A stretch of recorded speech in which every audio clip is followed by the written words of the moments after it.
पदकमलं श्रीगुरून् वैष्णवांश्च श्रीरूपं साग्रजातां सहगना रघुनाथान्वितं तं सजीवं साद्वैतं सावधूतं परिजनां सहितं कृष्ण चैतन्य देवं श्रीराधा कृष्ण पादान् सहगना ललिता श्री विशाखान्वितांश्च हे कृष्णा करुणा सिंधो दीनबन्धो जगत्पते गोपेशा गोपिका कान्ता राधा कान्ता नमोस्तुते तप्त कांचना गौरांगी राधे वृंदावनेश्वरी वृषभानुसुते देवी प्रणमामि हरिप्रिये वाञ्छाकल्पतरुभ्यश्च कृपा सिन्धुभ्य एव च पतितानां पावनेभ्यो वैष्णवेभ्यो नमो नमः। जय श्री कृष्ण चैतन्य प्रभु नित्यानंद श्री अद्वैत गदाधर श्रीवासादि गौर भक्तवृंद हरे कृष्णा कृष्णा कृष्णा हरे हरे हरे राम राम राम हरे हरे। ओम नमो भगवते वासुदेवाय।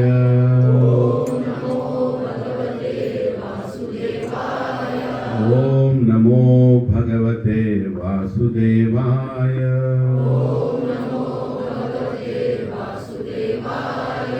ओम नमो भगवते वासुदेवाय।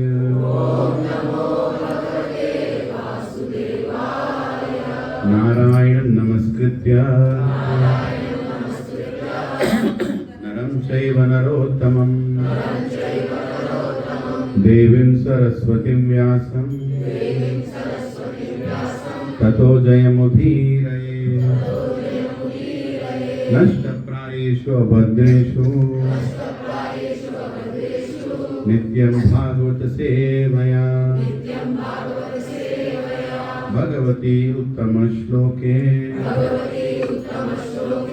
भक्तिर्भवती नैष्टिकी। कृष्णाय वासुदेवाय देवकी नंदनाय च नंदगोपकुमाराय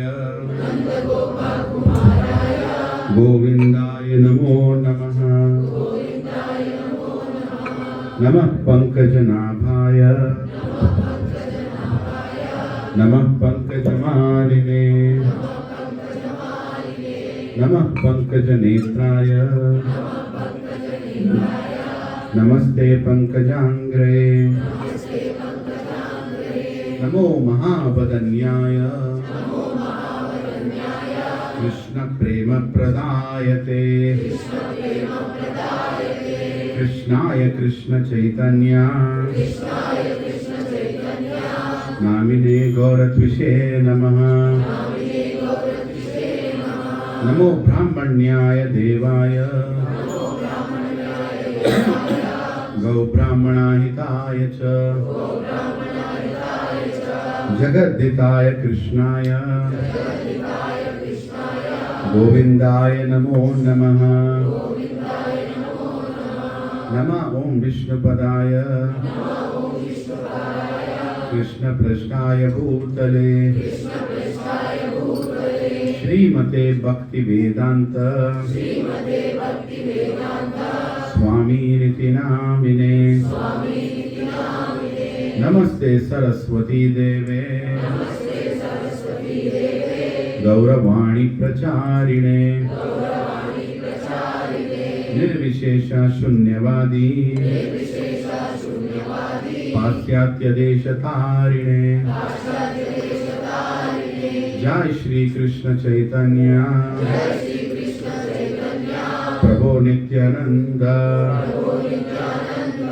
Shri Advaita Gadadhara Shrivasadi Gaura Bhakta Vrinda Hare Krishna Hare Krishna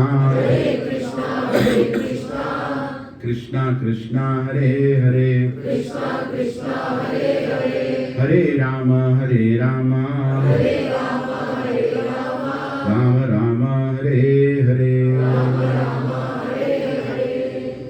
Trikum Karoti Vachalam Pangam Langayati Girim Yakti Prahatamam Vande Shri Guru Niyatarinam Shri Paramananda Madhavam Shri Chaitanya Ishwaram Om Pavitro Pavitro Va Sarvavastham Gatopi Va Yat Smaret Pundarikakshaha Saha Bhya Bhyantaram Suchi Shri Vishnu Shri Vishnu Shri Vishnu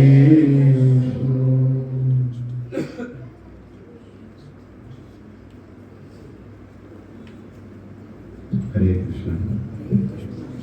Krishna Hare Krishna Hare Krishna Krishna Krishna Hare Hare Hare Ram Hare Ram Ram Ram Hare Hare.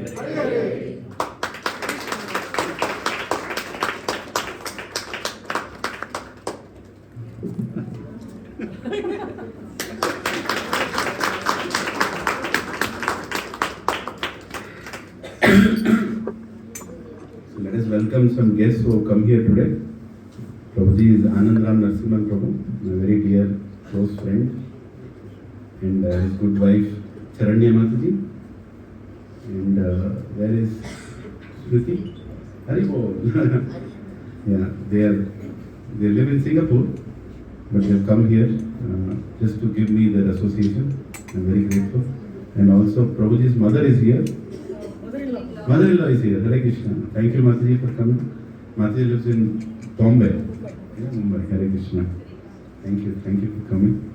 And we also have a Ramesh Prabhu who has come here after a long time. Hare Krishna. Haribol. No, please sit down. We are missing your enthusiasm, but you have come. Power pack has come. Hare Krishna. The treatment for teeth was happened. Yes, no problem. We all have a journey. Please. Kuchal. I just scratched the volcano. Amen.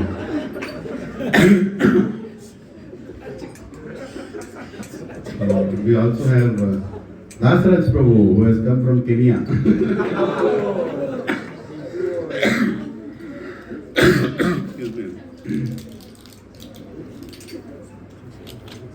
Prabhuji was in Kenya for some time. Mataji came from Thailand. Very good. I have come from Gachibowli. Or Pichibowli, I don't know. Now calling Gachibowli International Success.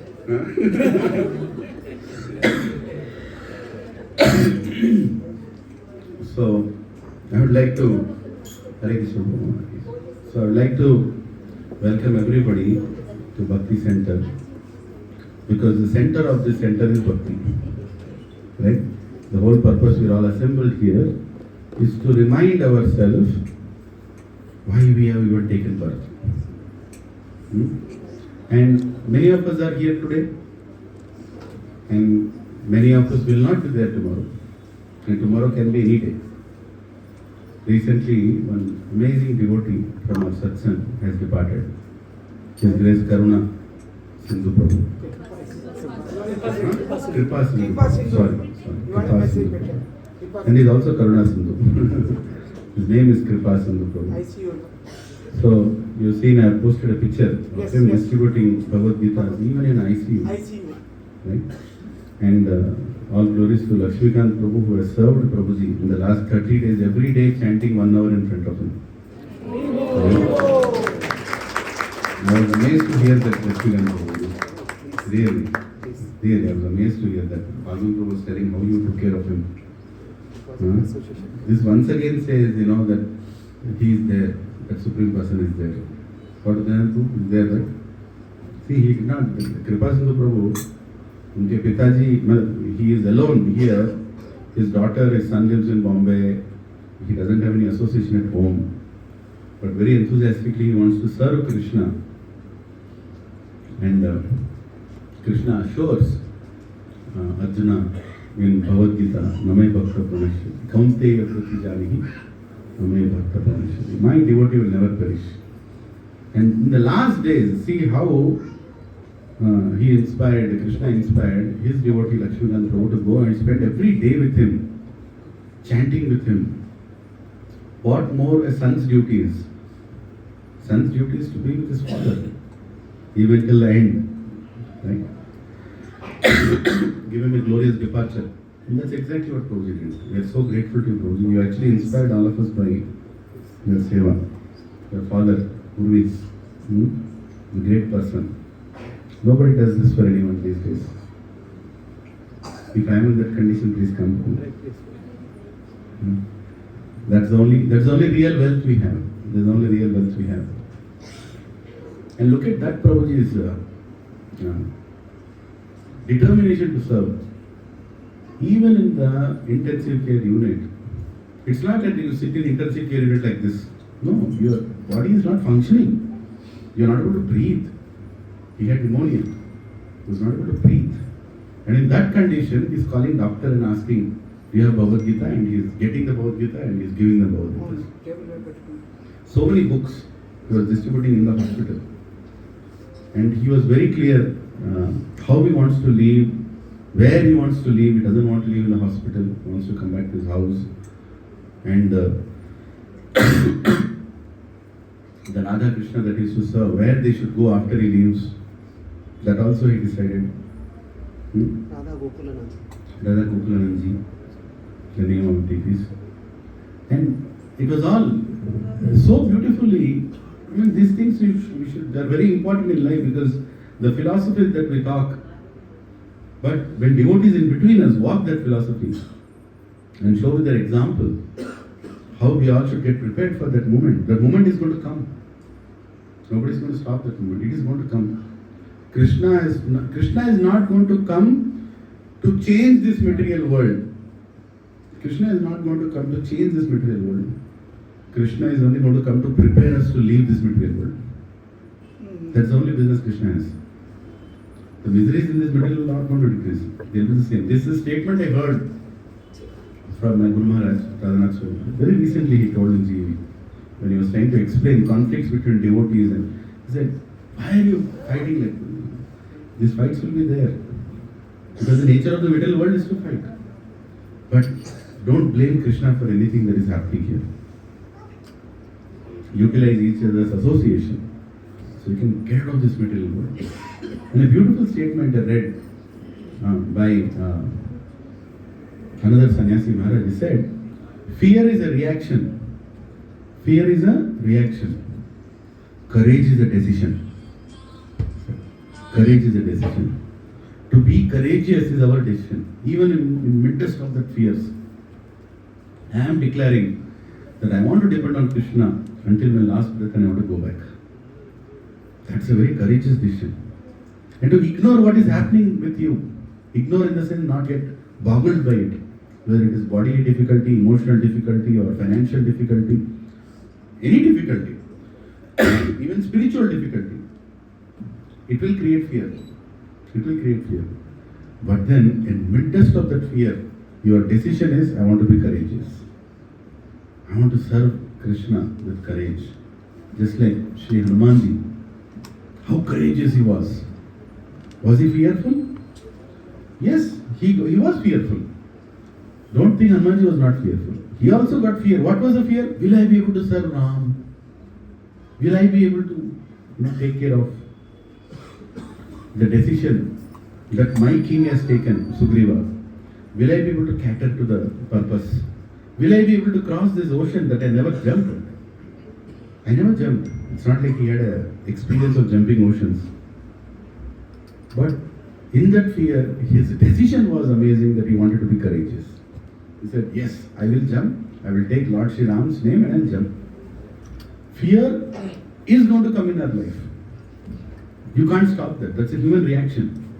That's a human reaction, which is natural. As good as anger, as good as fear. Right? But how you deal with that fear when it comes, makes a big difference. And I am telling you all in my own personal life. When I become very fearful, I go and talk to devotees. And there are many devotees who have given me that confidence that, Prabhu, we are there.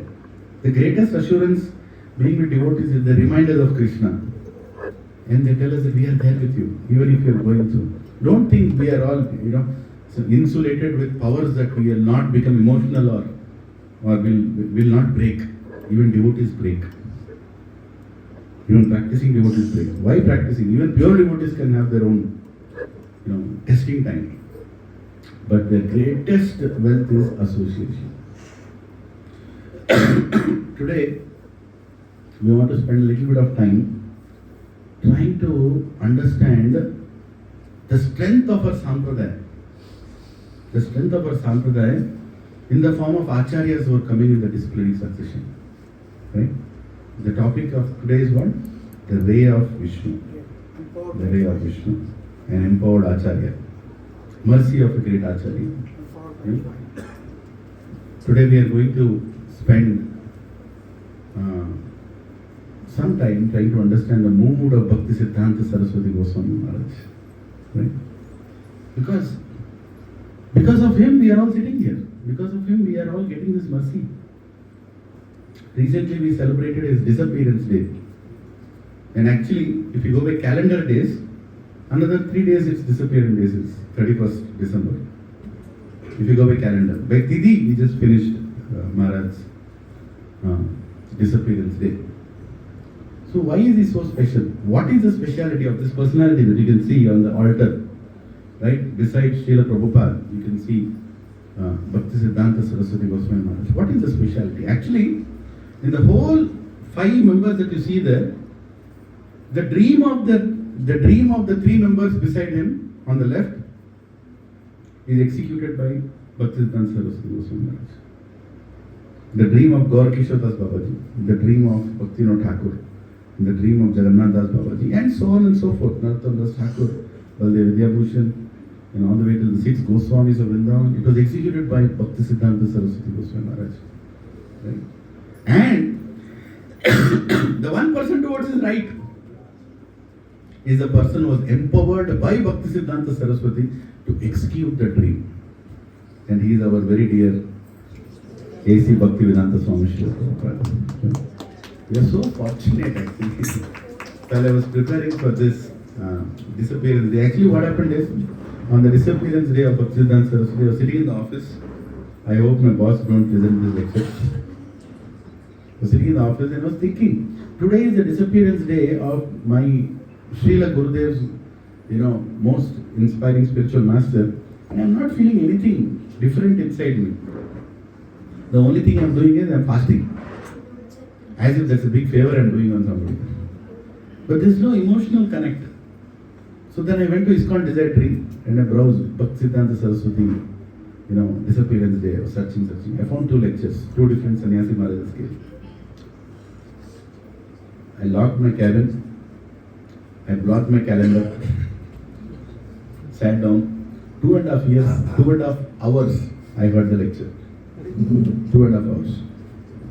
Then I actually felt how important is that day.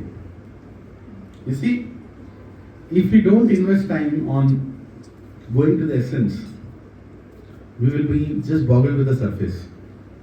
We will not appreciate our spiritual life. And that improved my chanting next day. Because I heard about a pure devotee, it inspired me that I should chant better next day. Otherwise, my chanting would have been the same, roller coaster chanting, going up and down, I don't know. But it inspired me because Bhaktisiddhanta Saraswati Goswami Maharaj established how to chant also. While we go through his slight small autobiography, I'm not going to speak, but I encourage all of you to go to ISKCON Desire Tree and hear about him. I have decided that in the next few months, each week, I'm going to discuss about a great Vaishnava. That will be the theme I'm going to take. Right? For my own betterment. For my own betterment. Right? This week I'm speaking about Bhaktisiddhanta Saraswati Goswami Maharaj. Next week I'm going to speak about some other great personality, Gaur Kishore Das Babaji, Jagannatha Prabhuji, Srila Bhakti Thakur. We need to know them. And knowing them will actually make us understand why Srila Prabhupada was what he was. Right? What was in the heart of Srila Prabhupada when he was in Jaladuta? We'll understand when we actually hear how he served his Guru, how he served the entire Sampradaya. And what was he holding in his hands, the amount of responsibility that he was holding. How empowered he was to hold that kind of responsibility. And when you hear all these pastimes, then you will also feel so much responsible for what you are holding. Even if you are preaching to one person, even if you are sharing Krishna consciousness to one person, you will feel so much strength when you hear how your gurus and how the acharyas are taking that responsibility. It gives us the right mood, how to take that responsibility. Right? So as we all know, now 4 sampradayas are there, 4 Vaishnava sampradayas. And we are in which sampradaya? Brahma, Gaudiya Vaishnav sampradaya. Right? Brahma, Madhva, Gaudiya sampradaya. One of the uniqueness of this Brahma sampradaya is Brahma did not have anybody in between him and Krishna to give him the knowledge. Lord Brahma himself directly got the knowledge. Right? Because he was the first living entity and he saw there was nobody around him, no school, no sampradaya, no Vedas, nothing. There's a whole saga that's given in the 3rd canto, 2nd and 3rd cantos of Bhagavatam, how he took shelter of the Supreme Lord and how the Supreme Lord himself appeared in his heart. First as a sound vibration, he told Tapa, and then he did Tapasya on that lotus. Right? Who is the Paramatma of Brahma? Krishna, but in the form of Garbhodaksha Vishnu. Nothing can operate without Paramatma within it, because Paramatma is the source, is the empowerment, is the life of anything. The material world is Pradhana Shakti, and the Paramatma of material world is Mahavishnu, Karanadaksha Vishnu. He enters it and he empowers it, and he gives life into it. Then the material world starts functioning, the time factor starts.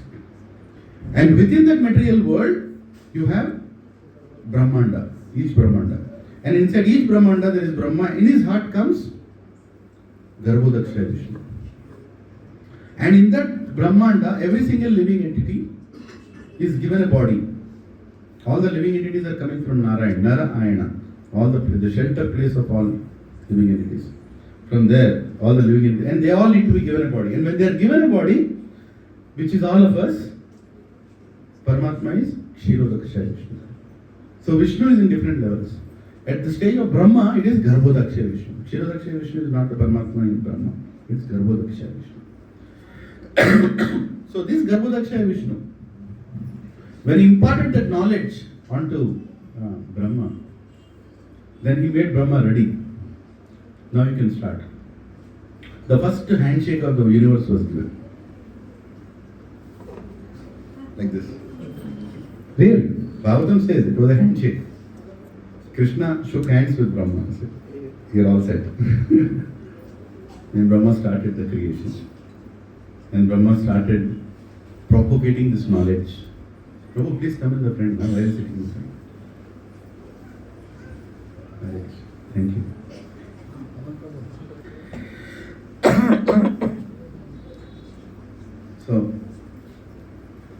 So Brahma gave that knowledge to Narada, right? Among the sages, I am Narada, Krishna says, among all the sages, all the great sages. So Brahma gave that knowledge to Narada, and from Narada it went to Vyasa. And it's not one to one, it's one to many. Narada also gave to, Narada Muni also gave to Dhruva, Narada Muni also gave to Prahlada, Narada Muni also gave to so many. Right? And then from there it went on down from Vyasa, further down Sukadeva Goswami, and further down and down and down and down, and finally it came till Madhvacharya, right? And then following down, Swayam Krishna appeared to take the knowledge again, right? as Chaitanya Mahaprabhu, then to the 6 Goswamis, and from the 6 Goswamis it came to the Acharyas in Gaudiya Vaishnavism, and it came to Bhaktivinoda Thakur. And Bhaktivinoda Thakur was one of these, also called the 7th Goswami. In our Sampradaya they say 7th Goswami.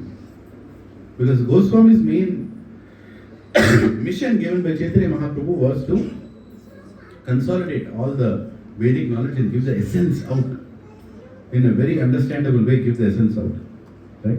And also excavate all the holy places that Lord Krishna had appeared and he spent time on this planet, excavate all those places. So 6 Goswamis excavated all those places, and so did Bhaktivinoda Thakur. Bhaktivinoda Thakur excavated Mayaputra, right? The very place where Chaitanya Mahaprabhu appeared. He exactly excavated that place on this side. Earlier it was predicted to be on the other side of the Ganges, but later on he found out that no, that is not the place. This is the place, and even now we go there to that place. It's called Yoga Peeth. Yoga Peeth, where all the tulsi plants were growing and beautiful effulgence light was coming, and Bhaktivinoda Thakur could see from his house and say, this is the place. This is the place where Mahaprabhu had appeared. Mahaprabhu had appeared.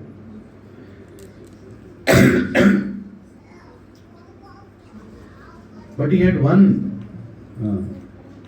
big pain that Bhaktivinoda Thakur was going through. Is that there were many people who were preaching, but they were getting influenced by materialism. They were getting very influenced by materialism, meaning the preaching was being done, but pure devotional service was not being spoken. And there was a division coming across between devotees and Vaishnavas. Sorry, Vaishnavas and Brahmanas. Vaishnavas and Brahmanas. There was a divide that was coming. Brahmanas were not understanding the heart of Vaishnavas. And Vaishnavas were struggling to put across their point because of the rejection in society. At that time, Bhaktivinoda Thakur intensely prayed that I am not able to do. Though Bhaktivinoda Thakur wrote so many bhajans that we sing, right? Bhaktivinoda Thakur, what a great Acharya. He himself is the most empowered Acharya. But he felt that, hey Krishna, I need an empowered person who will come and help me in this mission to establish pure devotional service. And with his intense prayers, remember, prayers are very, very intense. It is not like, okay, I need, if you send it's okay. No, he said, I want that person to appear who is going to help me in this mission. And Acharya explained, it was a ray of Vishnu. Right? Like a ray of sun, a ray of Vishnu appeared on this planet in 1874 in the house of Bhaktivinoda Thakur. Right? Beautiful child. And one of the amazing part of his appearance was, why he appeared, the umbilical cord of his mother inside the womb was circulating his neck and then also circulating like a Brahmanical thread.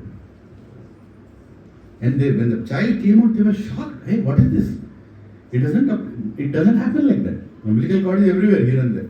But perfectly with marks, it appeared, where there is Kantimala and there is Brahmana thread, the sacred thread. He appeared with that. And as soon as they were shown, Bhaktivinoda Thakur showed his child. Bhaktivinoda Thakur had many sons. But this son was most asked for, with lot of prayers. And then Bhaktivinoda Thakur showed this child to some astrologers and some great people. They told, this personality who has appeared in your house is not an ordinary personality. Nobody appears like this. Nobody appears on such auspicious time. And he has appeared with your prayers. He is going to change the world. He is going to do something great for the whole planet. It was predicted. And he was appeared, and that time Bhaktivinoda Thakur was serving in Jagannath Puri as a head priest and also as a magistrate. And his house was on the path of the Rath Yatra. Now also we go to the Gaudiya Vaishnavism, which is actually the house of Bhaktivinoda Thakur. And the Rath came out, and that time he was 6 months old. Bhaktisiddhanta Saraswati Thakur was 6 months old. And the Rath came, just imagine the Rath is going and the Rath just stopped. The huge rath that is built and being pulled by thousands of people, it didn't move. It just stopped. And they're like pulling it. Now there is no logic behind it. The wheels are intact. It was just moving till now. It just stopped. And they were pulling and pulling and pulling and pulling. The rath is not moving. Normally Jagannath is supposed to reach Gundicha but by that evening. Even now sometimes he has a Leela, he stops. One night he spends on the way and then next day he goes. But this time it was not like sunset stop. It was even before the sunset. It stopped. And they were not able to pull. They were in anxiety. Second day they were pulling. People are coming and saying, what went wrong? Any joint, any wheel mein kuch alloy, something went wrong. It's all made of wood. There's no metal inside. It's completely wooden made earth. It is not moving. And people didn't know why it was not moving. And they pulled and it was not happening. The repair work is going on. And during that time, the mother of Bhaktisiddhanta Saraswati Goswami Maharaj, she took her child. She said, Rath is anyway standing in front of her house. Why don't my son get the darshan? Actually, child is not taken out. In older traditions, for a certain period of time, child is not taken out, shown to the whole world. He was already 6 months old. So she took him out. And she took him to the Rath. And she kept him on the Rath. Just made him sleep like this. And Bhaktisiddhanta Saraswati Goswami Maharaj opened his eyes and is looking at Jagannath. And Jagannath, such big eyes, is looking down. Right? And as soon as looking down, tough garland just came out of Jagannath's neck and fell on the child directly. People are astonished. Now this was like, happening in front of everyone. Wow. And the garland just directly fell on the child. And the Rath moved. Right? Everybody was astonished. What is going on here? And Bhaktivinoda Thakur was told about this Leela. That your son, he took darshan of Jagannath and the Rath moved. Immediately Bhaktivinoda Thakur named his son. That my son, he got the Prasad of Jagannath. And the Prasad of Jagannath first goes to Bimala Devi. So his name is Bimala Prasad. Right? So his name was Bimala Prasad. Right? And then he was not like any other child. He was very determined, very focused. He was a sannyasi by birth. Right? Sannyasi means totally renounced and totally fixed and determined what he needs to do in this life. And 3 years old. Then he saw a mango in his house and famous incident. He took the mango and he started eating the mango. And his father just on the way told, hey Bimala Prasad, that mango is not offered yet. To Jagannath, it's not offered yet. And he completely became so affected by that statement of his father that he kept the mango aside. And later on next day when his mother was giving him another mango after offered, he said, no, I don't want to eat mango. I have done an offense. I have tried to enjoy this material world where it is for the enjoyment of the Supreme Lord. Hare Krishna. Not that season. Until his disappearance from this world, he did not touch a mango. He said, this is not a fruit that I can accept because I have done an offense to Lord Vishnu. My God. We can't even think of enacting it, can we? Huh? That too mango. Mango thought vetkuta custom. Right? 10 varieties that mango comes especially. Apple comes in one way. Mango comes in hundreds of ways. Isn't it? Very dangerous fruit actually. What is it? Rasalu, Petta Rasalu, Chinna Rasalu, Banganpalli. Himayat. Or क्या? Suvarna Rekha. Hare Krishna. Remove that mango from meditation. Otherwise you will have to birth like mangoes. Anyway, Bhaktisiddhanta Saraswati was so fixed in his devotion that he felt I did an offense and I am not going to enjoy that mango anymore. As a child he took a decision, 3-year-old child. And at the age of 7, Bhaktisiddhanta Saraswati Goswami Maharaj had complete memorized and understanding of Bhagavad Gita and Bhagavad at the age of 7. And in his school where he was being sent, teachers were, this child is from a different cadre altogether at the age of 7. At the age of 13, looking at his determination, his father gave him Kantimala, proper Kantimala, Hare Krishna Mahamantra. He said, you start chanting now properly. It's like an initiation only. Bhaktivinoda Thakur, he was basically initiating his son. Please, go ahead, take the Kantimala, take the Hare Krishna Mahamantra, and also take the Narsingha Mantra. He also gave Narsingha Mantra. That Lord Narsingha's protection should be there on you. Because you are going to become a great person. You are going to represent this entire Sampradaya. So he gave Narsingha Mantra also. This is at the age of 13. At the age of 16, Bhaktisiddhanta Saraswati Goswami Maharaj was so scholarly in his school that even before he graduated, the teachers came and told, we have a vacant teacher's position, you start teaching also. Because you are so expert in what you do. Right? So fixed, so clarity. Bhaktisiddhanta Saraswati, if you speak something, absolute clarity. With full backed up Shastra. Right? And he even wrote a book on astrology at the age of 16. And looking at the scholarliness, they told him, you are Bhaktisiddhanta. Siddhanta Saraswati, the name he got at the age of 16 in his school. And he told, please go ahead and, teach. You are better than us as a teacher. Why don't you start teaching? He was actually teaching. And he opened a club, in his college. He opened a club. And he named that club as August Assembly. August Assembly. Britishers were there at that time, so he named it August Assembly. And the only thing that will be discussed in the club is about Bhakti. He told any child, anybody can come and represent the club and give a lecture on Bhakti. Now all teachers are wondering, what kind of a club is this? And what can we speak in this club? And all the students, seniors, juniors, are like, what can we talk in this club? And it's not a normal topic. Bhakti, the highest epitome of devotion, this is the topic you can give seminars. And seminars happened every week in that club, but the surprising part is only Bhaktisiddhanta Saraswati used to give those seminars. Because nobody else could match his kind of scholarliness in giving those seminars. And when the time came for graduation, he was going to get graduated. He told, I don't want that graduation. Why? He told,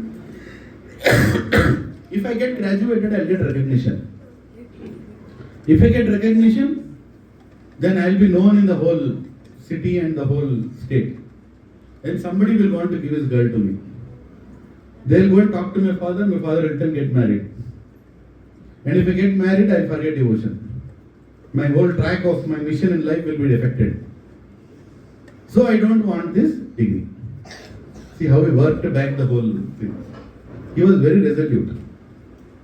And he did not take the graduation. He said, I don't want that graduation. Though he was given, Siddhanta Saraswati title even before graduation, he said, I don't want that graduation itself. It's of no use for me. There's no point in even, having a degree which is going to divert me. So, looking at his scholarliness, once Jagannath Das Babaji is in Hare Krishna. I'm getting a lot of Mahaprasad here. Stepsills, Popsils. Okay. Thank you.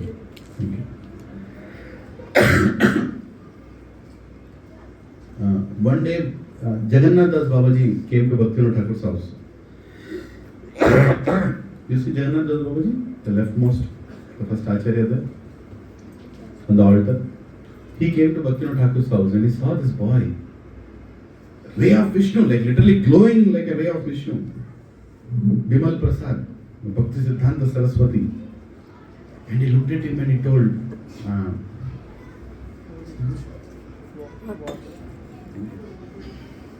I have my special kada today. I don't know whose bottle this is, but all symbols and like chota bache ka.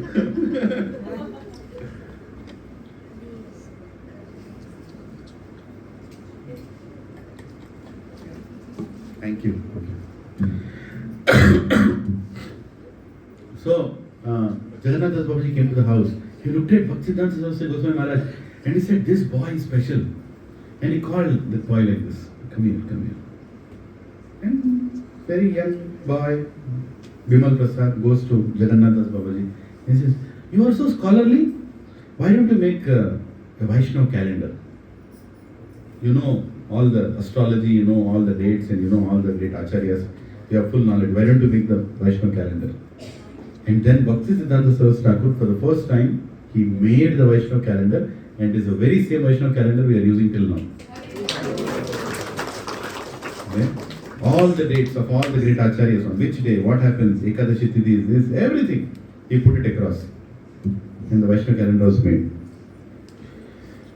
Then as Bhaktisiddhanta Saraswati Goswami Maharaj was growing, he used to write some letters, some white paper, you can call it white paper in today's language, something on research paper. He used to write and he used to send to his father. And Bhaktivinoda Thakur would read that and he was so happy, my son, the Ray of Vishnu has been answered, that my prayer has been answered. What a great understanding my son has. And he always had a desire that my son should start speaking in public now. The time has to come, he has to start speaking in public. And the movement was created. There was a big conference called for in Vrindavan, whereby there was a big clash happening between Vaishnavas and Brahmanas. And Brahmanas were reduced to ritualistic people, smarta Brahmanas. They would tell, pray and continue to sin. Pray and continue to sin. Whereas Vaishnavas say, pray and stop to sin. It was not about doing some ritual and continuing to sin. And Brahmanas were not ready to agree anybody except born in their own caste as worshipable people or people who can do services to God. And especially Goswami Brahmins, they were holding the deities of Krishna from the past and they treated those deities as their family property. The temples are their family property and they would not allow any Vaishnava to come and do any prayers there. Then they decided that the only person who can give a proper answer to them is Bhaktisiddhanta Thakur. Bhaktisiddhanta Thakur has to come and do this. And Bhaktisiddhanta Thakur agreed. And everybody were very happy. Even Radharaman temple head at that time was very happy. Oh, Bhaktisiddhanta Thakur is coming. Yes. Ho gaya, khatam. You people, he'll defeat you with all your own arguments. You're all quoting Shastra, right? He's going to quote Shastra. So Bhaktisiddhanta Thakur was all prepared to come to that event. But just before the event happened, he fell sick. He could not even get up. And this news went to all the people who were conducting this conference, and there was so much anxiety that especially the pure Vaishnavas were like, who will come and represent us? In that time, Bhaktisiddhanta Thakur remembered the letters that his son writes. He said, it's the right time for Bimala Prasad to go and represent the Vaishnava cult. It's the right time.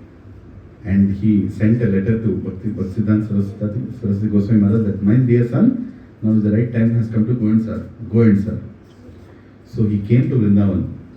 And he was a young man in his 20s.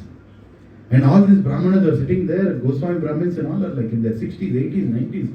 The scholar, big scriptures in front of them, all Shastra knowledge. So many pravachans each one has done. So much name and fame everybody has. And just imagine, a 20-year-old person is entering into that arena and nobody knows about him. But they knew one thing, that if Bhaktivinoda Thakur has sent him, something is there. So Bhaktisiddhanta Saraswati Goswami Maharaj comes there, and the first thing he starts praising the Brahmins. And Brahmins are like, oh, he's our person. He's praising us. Starting, Brahman is this, Brahman is that. You people are here. I am so honored to be in between you. I am so humbled you have to speak in between you. Bhaktisiddhanta Saraswati was a lion guru. But he was the most humble guru also. Very humble. With his humility, he praised Brahmins. And Brahmins were like, very nice, very nice. Keep going. Then he said, now I have praised Brahmins. Now I will tell you the qualities of a Brahman as explained by Lord Krishna in Bhagavad Gita. And he started naming one quality. Qualities of Brahman from Bhagavatam, he started. From Manusmriti, he started quoting. And he started quoting Prabhu's Bhaktisiddhanta Saraswati Goswami Maharaj started quoting the scriptures. And the Brahmins sitting there were like, their jaws were dropping on the floor. What level of knowledge this person has. He was quoting from Upanishads, he was quoting from Puranas, Itihasas, Samhitas, Vedas, Smriti, Shruti, everything. He was just quoting. And at one point Brahmanas said, we are not Brahmanas. Because the qualities that you are telling, they are not there in us. What are you quoting? We thought that we are Brahmanas, but we are not Brahmanas. Right? And Bhaktisiddhanta Saraswati Thakur, third step. Then he started quoting who is a Vaishnava. First, praise the Brahmanas. Second, explain who is a Brahman. And third, explain who is a Vaishnava. And when he started quoting from scriptures about the qualities of a Vaishnava, one Brahmin started going a little back. Thoda piche. Then after that, one started running away also. Because what kind of a quotations he was giving from Bhagavatam. He was literally singing Bhagavatam out. Singing Bhagavatam, chapter by chapter. He was just going, and quoting from all authorized sources. The greatness of a Vaishnava, that Vaishnava doesn't belong to any of this Varnashram. Vaishnava is above Varnashram. Varnashram is just to become a devotee, but a devotee is higher than Varnashram. He just went ahead and quoted. At one point, the arena was stunned. 2 hours, non-stop, he quoted the entire Vedas. And with great humility. And looking at that, people in the arena, they said, we cannot leave this place without touching his feet. We cannot. Even some Brahmins got up and said, we want to touch his feet. Because he is not an ordinary person. Nobody else can do this. It was not like just sitting and quoting mantras. No. With the conviction, the order, the chronological explanation, the exact way in which it has to be explained. We are so unfortunate that lecture was not recorded. Otherwise, we would have heard, what he told. Entire Vrindavan filled with the great Goswamis, caste Brahmins, they were all stuck. They said, we want to touch his feet. And it was almost like a stampede scene, where thousands of people thousands he was addressing. They wanted to touch his feet. And police came in between and said, no, there will be a stampede if you come. They didn't know. No, we have to touch his feet. Because he is not an ordinary person. Just imagine a 20-year-old person, just like Sukadeva Goswami, a young boy telling Bhagavatam, Bhaktisiddhanta Saraswati Goswami Maharaj, such a young person spoke there and everybody wants to touch his feet. They didn't know what to do. They brought a tumbler of water. And they said, you keep your feet inside this water right now. And Bhaktisiddhanta Maharaj was like, what? I have to just cater to the scene. He kept his feet. Then he removed his feet. They took that water and sprinkled on everybody.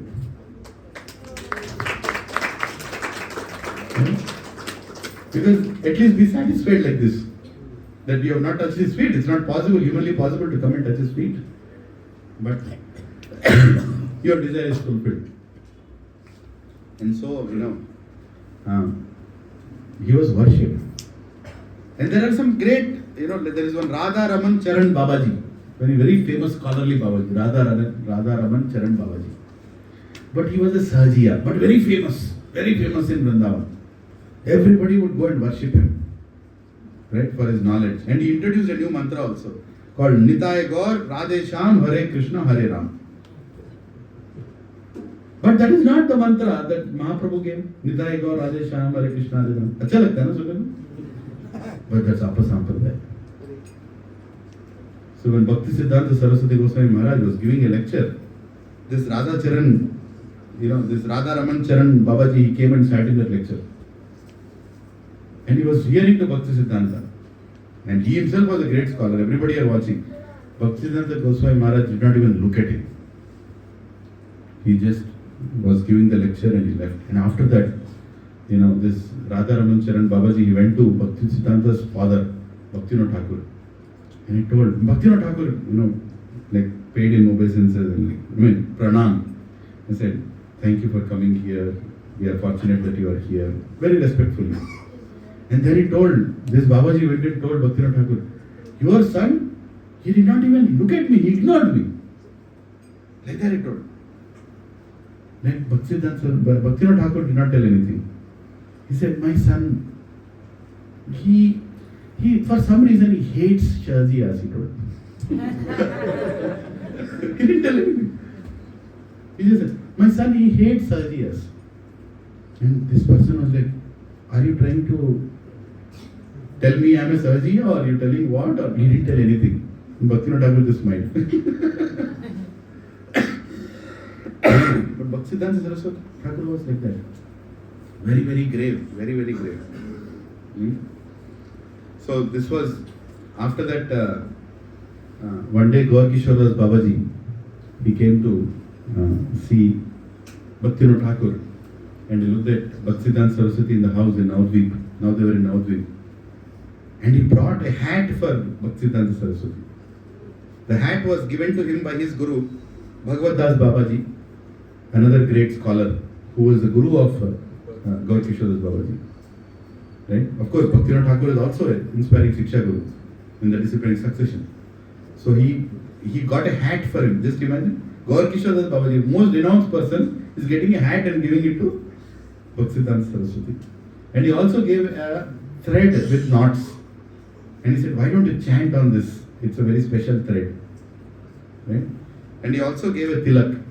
That now you wear this tilak in this way, like that.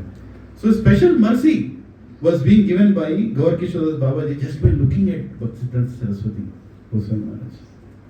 And Bhaktivinoda Thakur saw this. And he said, Bhaktisiddhanta Saraswati Goswami Maharaj, I think you should take initiation from Gaur Kishoredas Babaji.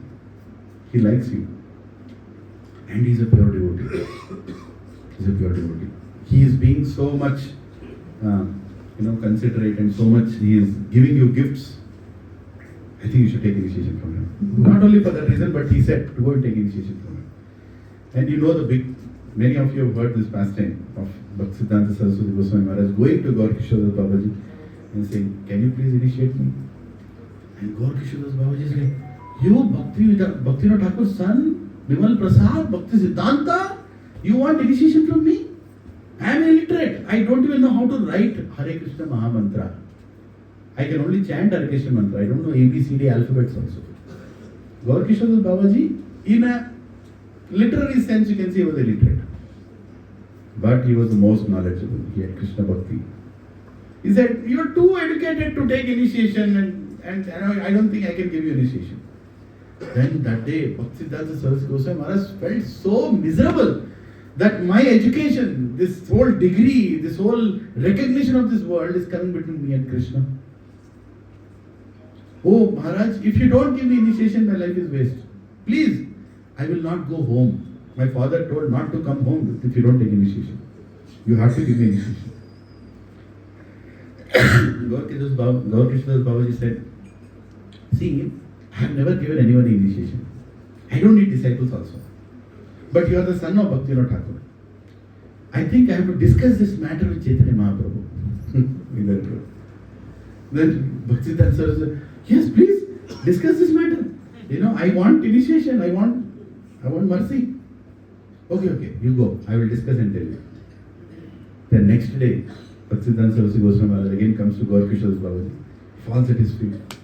Gurudev, can I get initiation? Oh, I forgot to discuss.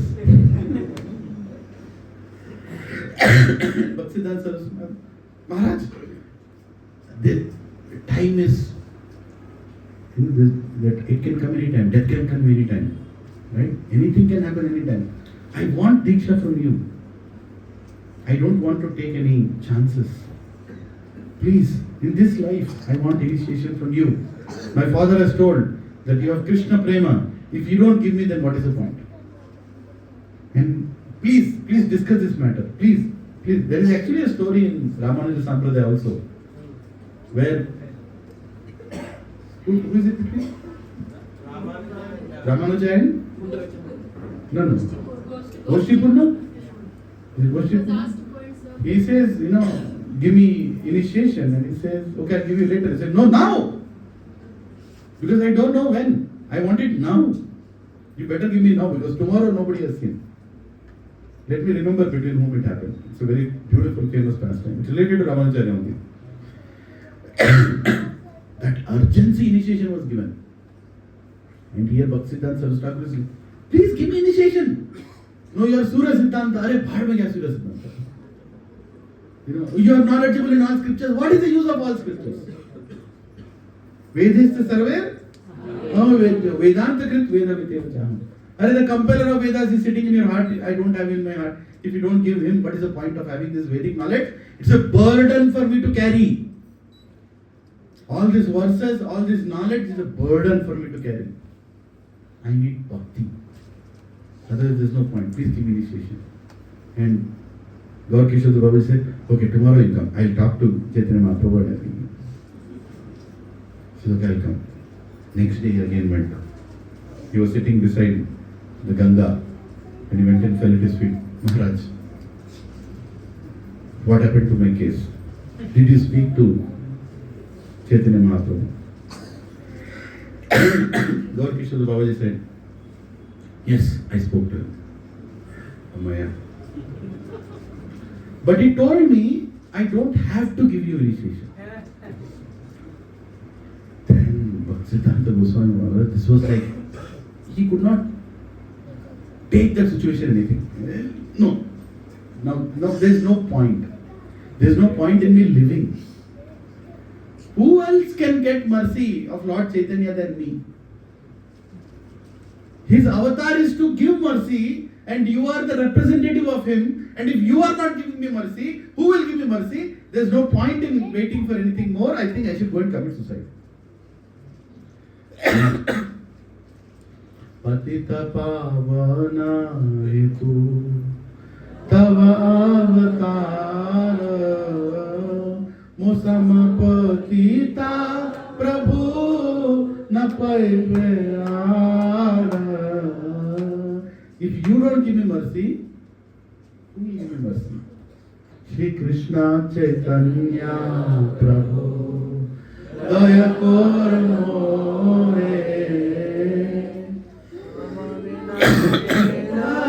Dayalu Jagat Samsare. Who else is more Dayalu than you, who has come to deliver the fallen people? And in this sampradaya, if I don't get the mercy, where will I get the mercy? And if you, Prabhu, it's a very serious matter. If he is not going to get initiation, what is the use of all this scholarly recognition and everything that he has got? He has taken birth in a pure devotee's house. He has taken birth in a pure devotee's house. Bhaktivinoda Thakur's house. But even taking birth in the pure devotee's house is not enough. More important is to get bhakti, the shelter of bhakti. And he said, I'm going to die. And he was weeping.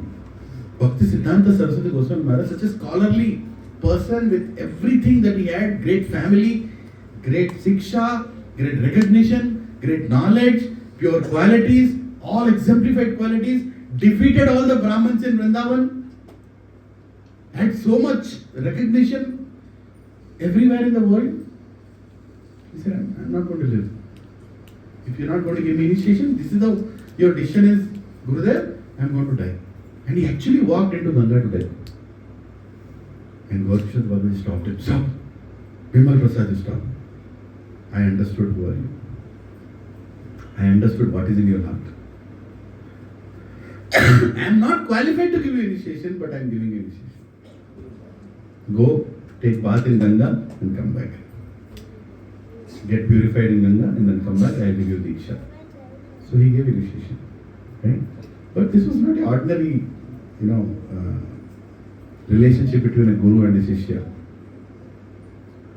There was this, I'm just skipping the chronological order, but there is this Gaur Gadadhar mantra. There is this Gayatri mantra of Gauranga, where Chaitanya Mahaprabhu is considered as God. But many people don't believe that Chaitanya Mahaprabhu is God. It's their misfortune actually. So there was a lot of argument going on in Navadvip that how can you consider Chaitanya Mahaprabhu as God? And And he came forward, Bhaktisiddhanta Saraswati Goswami Maharaj came forward and he said he is going to conduct a seminar and explain in Navadvip how Chaitanya Mahaprabhu is the Supreme Personality of Godhead. And back in that assembly, hidden way, one personality was sitting, Gaur Kishore Baba. He was looking at his own disciple giving the seminar and how he smashed again all these people who did not believe in Chaitanya Mahaprabhu, considering the Supreme Personality of Godhead, with Shastric examples, backed by all historical statements by great Acharyas. He proved it on the floor that Chaitanya Mahaprabhu is that Swayam Krishna and he has appeared here to deliver everybody in Kali Yuga through the Hare Krishna Maha Mantra. And as soon as Gaur Kishore Das Babaji heard this, sitting in the back, he told the person, like, how beautifully Prabhuji is explaining it. He used to call Bhaktisiddhanta Saraswati as Prabhu. Being his own disciple, he used to call, as Prabhu. So, Amar Prabhu, specifically Amar Prabhu, Mere Prabhu. See, what is the greatest pride for a guru when his disciple becomes extremely knowledgeable and extremely blessed by the Supreme Lord. Right? A guru never becomes envious. If a Vaishnava is becoming envious of any other Vaishnava who is representing Krishna in a better way, then he has not understood what is Vaishnavism. Right? Srila A.C. Bhaktisiddhanta Swami Srila Prabhupada told all his disciples, you all should become amazing preachers. You all should learn Shastra. And you all should quote from Shastra. And you should present the philosophy of Gaudiya Vaishnavism in the most professional, in the most eloquent way forward. And look at how everybody is doing it. All of his disciples, one by one, how nicely they are representing Bhakti, Bhaktivedanta Swami Srila Prabhupada. Each one of them, in the most unique way. One Maharaj is famous about Varnashrama, Deva Varnashrama system. Right? How that has to be established. Took one important instruction of Srila Prabhupada and is walking around the planet to make it happen. His Holiness Bhakti Raghav Swami Maharaj. And how fortunate are we all that on 12th of January, Maharaj is coming here. I got a confirmation. Bhakti Raghav Swami Maharaj is coming here. Right here he will be sitting. I am so eager to hear from Maharaj. And there is one other Maharaj who decided that he is going to explain Krishna consciousness through festivals and kirtans all around the world, even in the Western audience. Indra Dunya Swami Maharaj, Hari Bol, and he is coming here next Sunday, 5th of January. This place is special, Prabhu. This place is special because great souls are coming. Right? And we should understand that same Ray of Vishnu is coming through all of them into our lives. The same Ray of Vishnu, same instruction of Bhaktisiddhanta Saraswati Goswami Maharaj is coming through them into all our lives.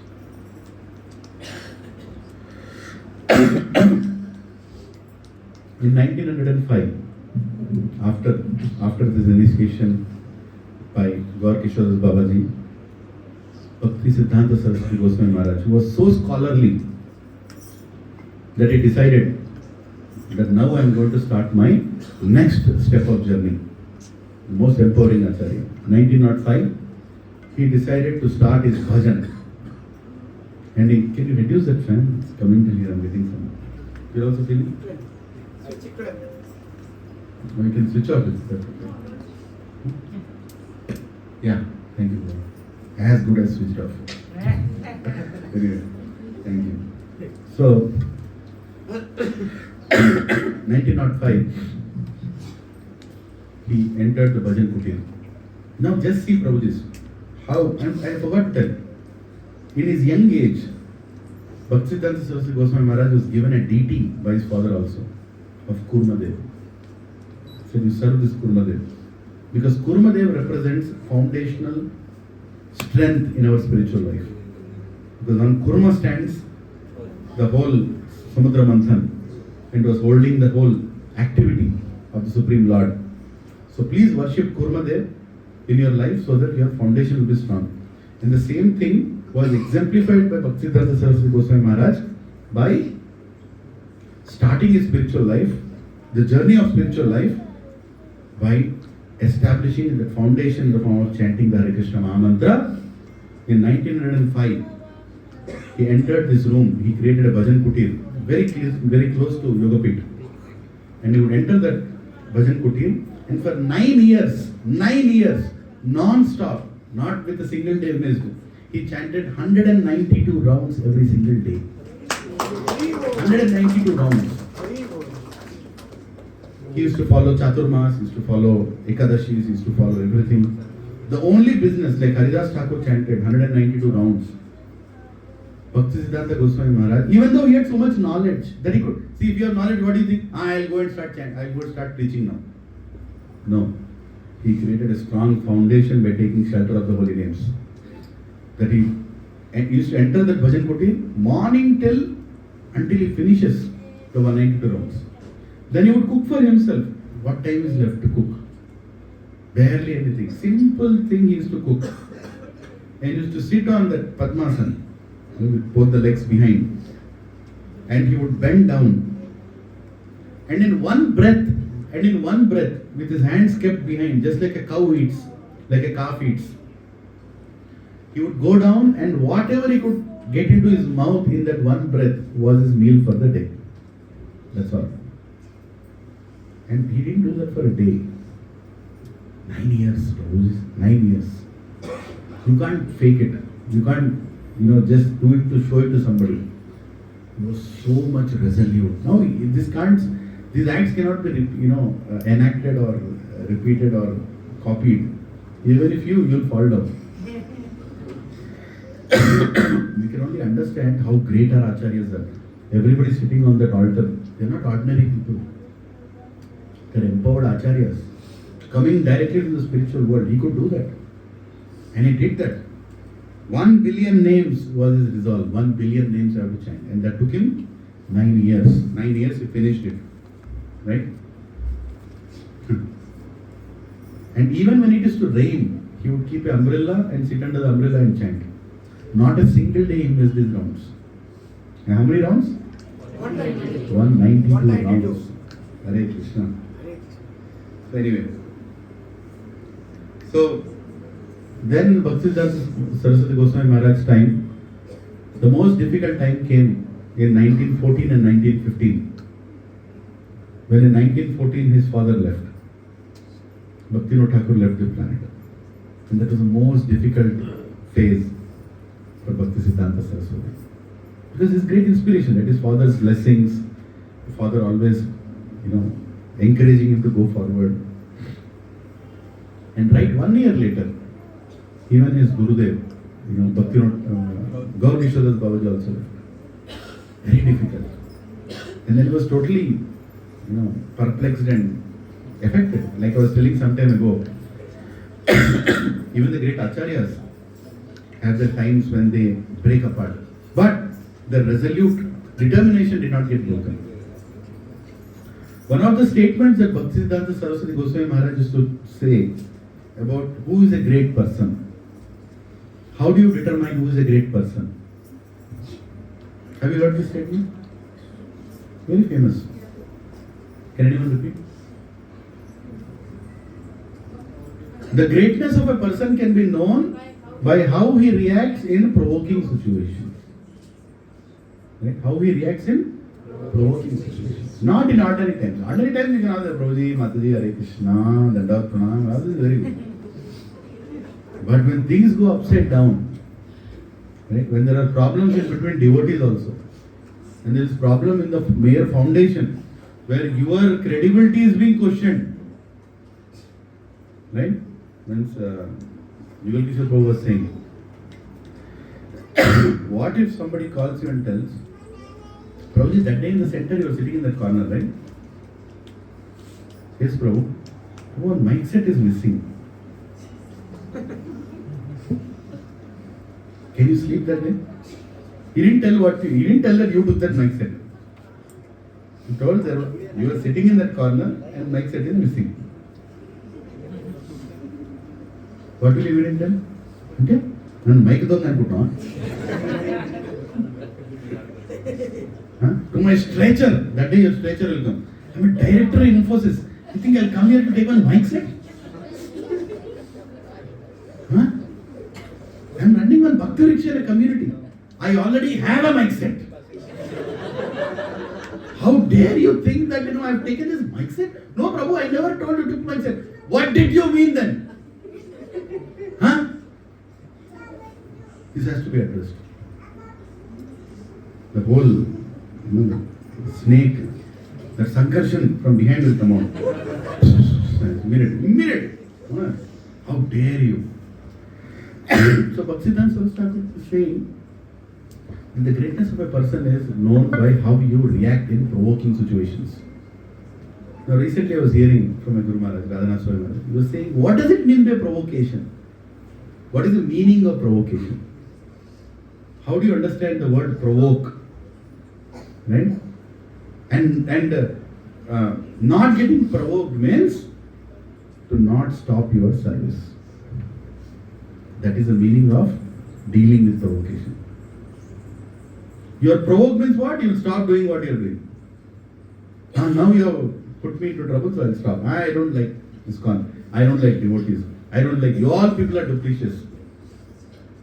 Right? That's where it goes. But not getting provoked means in spite of you getting blamed or you going through difficult times, you are not going to stop your service. And you will do that service with the same gratitude. And you will continue to do that service even though whatever statements are made against you. There were so many statements made by the God brothers of A.C. Bhaktivedanta Swami Srila Prabhupada against him. So many statements were made. That he is breaking the principles of our Sampradaya. He is creating new rules and distributing. He is giving Brahman Diksha to women. He is giving Diksha to new, young foreign people. He is giving sannyas. He is compromising this, he is compromising that, he is compromising this. But what did Bhaktivedanta Swami Srila Prabhupada do? He continued. He continued because he knew what exactly he was doing. He knew the heart of his Guru. Bhaktisiddhanta Saraswati Thakur's heart he knew. How was my Guru? And how my Guru established Sankirtan. Right? Even Bhaktisiddhanta Saraswati Goswami Maharaj was so dynamic in his own time. He would go in a car to Vrindavan.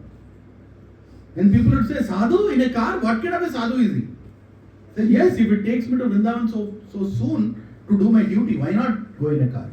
What is the problem? Yukta Vairagya principle was established by Bhaktisiddhanta Saraswati Goswami Maharaj. For entire ISKCON for the rest of eternity. We are not Vairagis, we are Yukta Vairagis.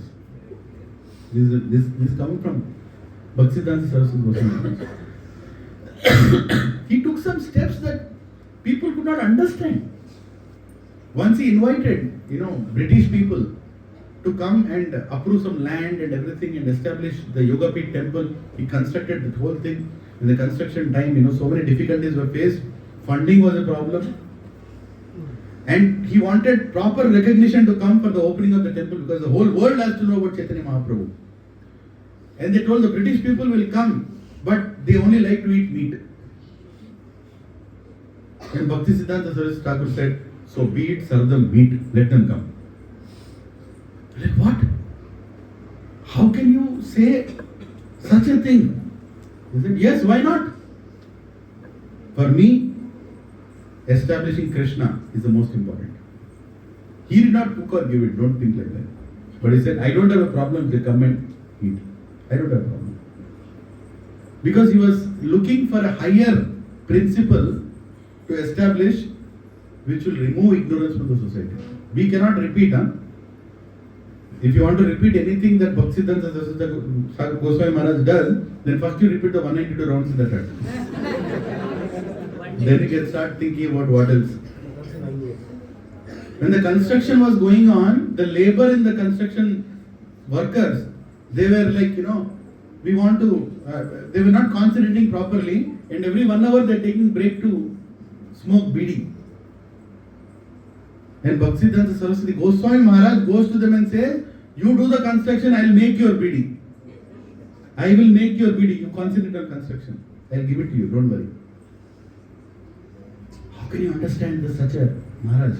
A person who is talking the essence of Vaishnavism, the person who is such an elevated sannyasi, his actions are beyond explanation, and his disciples' actions, A.C. Bhaktivedanta Swami Srila Prabhupāda's actions are also beyond explanation. So he is a perfect representative of his Guru. He exactly knew the heart of his Guru. And so much blasphemy was coming on his way. But Srila Prabhupada never stopped. He never stopped. He just continued. And he established ISKCON society. He gave sannyas to 25-year-old, foreign boy. And that those great people who were, those great devotees who came in this movement are even now serving. Right? Yesterday we were celebrating the Vyas Puja of Prabhupada Swami Maharaj. Right? 1969 he met Srila Prabhupada. 1972 he took Diksha. In 1980s he took sannyas. 60 plus years in the movement he is serving. Such a young age he started, a foreign body, but Vaishnava. See how is he serving? And there are so many disciples around the world Maharaj has, and everybody is very scholarly in their, in their dealings, in their study. Every Maharaj is a different mode. One Maharaj is about doing festivals, one Maharaj is doing kirtans, one Maharaj is about book distribution, one Maharaj. But all the foundation is same. But the focus, structured study and proper answering to Shastra is something that I have seen exclusively in His Holiness Prabhupada Swami Maharaj disciples. Very structured study and proper answers, question answers.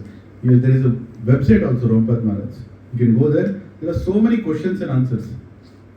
Radhesham Prabhu was giving an offering. He was saying, whenever I have a question that I don't have an answer, I go to that website. And I get a proper Shastric based answer. Right? So coming back to provoking statements. So provocation will come in our lives, Prabhus. Everybody will be provoked. Right? You will be provoked, I will be provoked. But are we continuing our Krishna consciousness, and are we so much dedicatedly continuing our services is what makes the difference. That is what makes the difference. So the most provoking situation was both his father and Guru leaving within 1 year for Bhaktisiddhanta Saraswati. It was very difficult. But he continued. And Gaur Kishodas Babaji, especially after he left, everybody wanted his body. Everybody wanted Gaur Kishodas Babaji's body. Because he was a very transcendental personality. He would not go and eat in anybody's house. He would go and chant where people used to go for stool. In that area, he'll go and sit and chant because nobody will come to disturb him. I don't want anybody to disturb me. If I sit there, stinking place, nobody will come. So he'll go and sit there and chant. You can't imagine the kind of person he was. And everybody used to call Gaur Kishodas Babaji, please come to our house. So that people will come because he came. So eventually they can raise donations for their temples, for their mutts. And after he died, they said, oh, actually Gaur Kishodas Babaji used to come to our place more than anybody else's place, so we need his body. We will construct his samadhi in our temple. And this news went to Bhaktisiddhanta Saraswati Goswami Maharaj. And Maharaj immediately went to the place where Gaur Kishodas Babaji left his body. And he said, nobody dare touch the body of my Gurudev. I am going to take his body. Everybody are like, what? We are all already having a debate here. The body belongs to us. Who are you to come and claim this body? Who are you to come and tell the body belongs to me? Then Bhaktisiddhanta Goswami Maharaj said, I am his only disciple and I am the true follower of his instructions. Bold statement. Like, what do you mean? we are also following. We also used to love Gaurkishodas Babaji. We also honored him. He said, really? I am going to ask you one question and all of you sincerely answer. How many of you have had illicit sex in your life at least once in your life? If you have had illicit sex even once in your life, you are not qualified to take his body. Everybody are looking at each other, all these Babajis and all these Brahmins and all this, whatever, caste Brahmins, they are all looking, what kind of statement is this? And one police person was standing there. He went and told Bhaktisiddhanta Goswami Maharaj, do you want me to verify their answers? Then they tell that they have done it or not. Bhaktisiddhanta Goswami said, no, Krishna is verifying. No need to think about that. I am asking them a bold question. Okay, 1 year is too much for you. Anybody who has not had illicit sex in the last 1 month can come and take this body. Everybody is looking at each other. Can you imagine? Now he is making the statement in Navadvip. Not like a ordinary place. And then it was one more level. In the last 1 week, if you have not had illicit sex, come and touch the body of my Gurudev. They are looking at each other. My God, he cast a statement. People are stunned. The police fellow was like, really? Till now they were claiming it. Then Maharaj went one more step. Last 3 days, you did not have illicit sex. Come and take this body. Everybody was like, you only take the body. You only take the body. Right? And look at the determination of Bhaktisiddhanta Goswami Maharaj. He was so clear. He knew that all these people had a single agenda to make more money.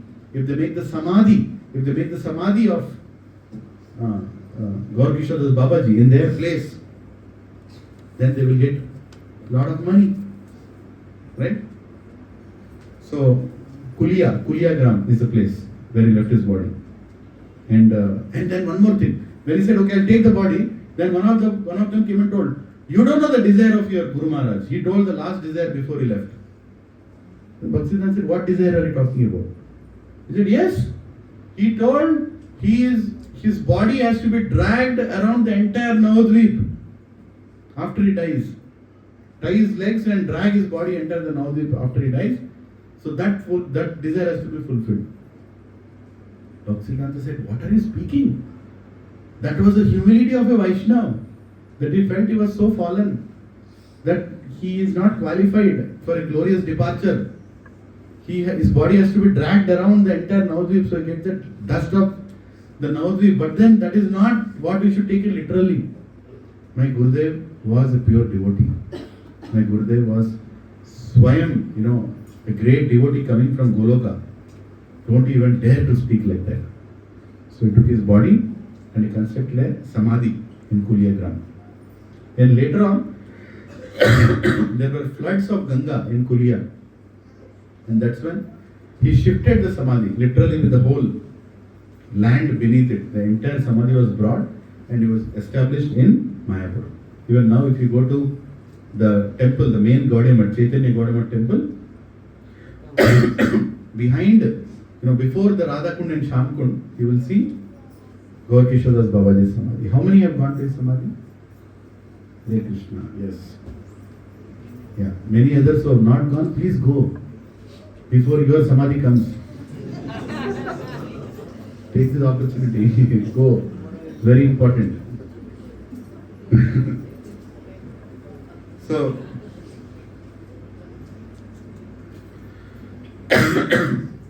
during this time, when Bhaktisiddhanta Saraswati Goswami Maharaj used to give lectures, a little before this departures, there was a person named Kunja Vihari Vidya Bhushan Babu. Kunja Vihari Vidya Bhushan Babu used to come and attend the lectures of Bhaktisiddhanta Saraswati. And he used to go and tell Bhaktivinoda Thakur how greatly your son is speaking. And then he also came to Bhaktisiddhanta Saraswati and told, I think you should leave Navadvip and start preaching in Kolkata. You should leave Navadvip and start preaching in Kolkata. Please come out with this knowledge, with the beautiful discourse you are giving. The whole world deserves to listen to this. And that very person, the Kunja Vihari Vidya Bhushan Babaji, became Bhakti Vilas Tirtha Maharaj. And he established a place for Bhaktisiddhanta Saraswati to start preaching. But before even that, The desire to preach was coming in Bhaktisiddhanta Saraswati, but he needed blessings. But he did not have his father, he did not have his guru.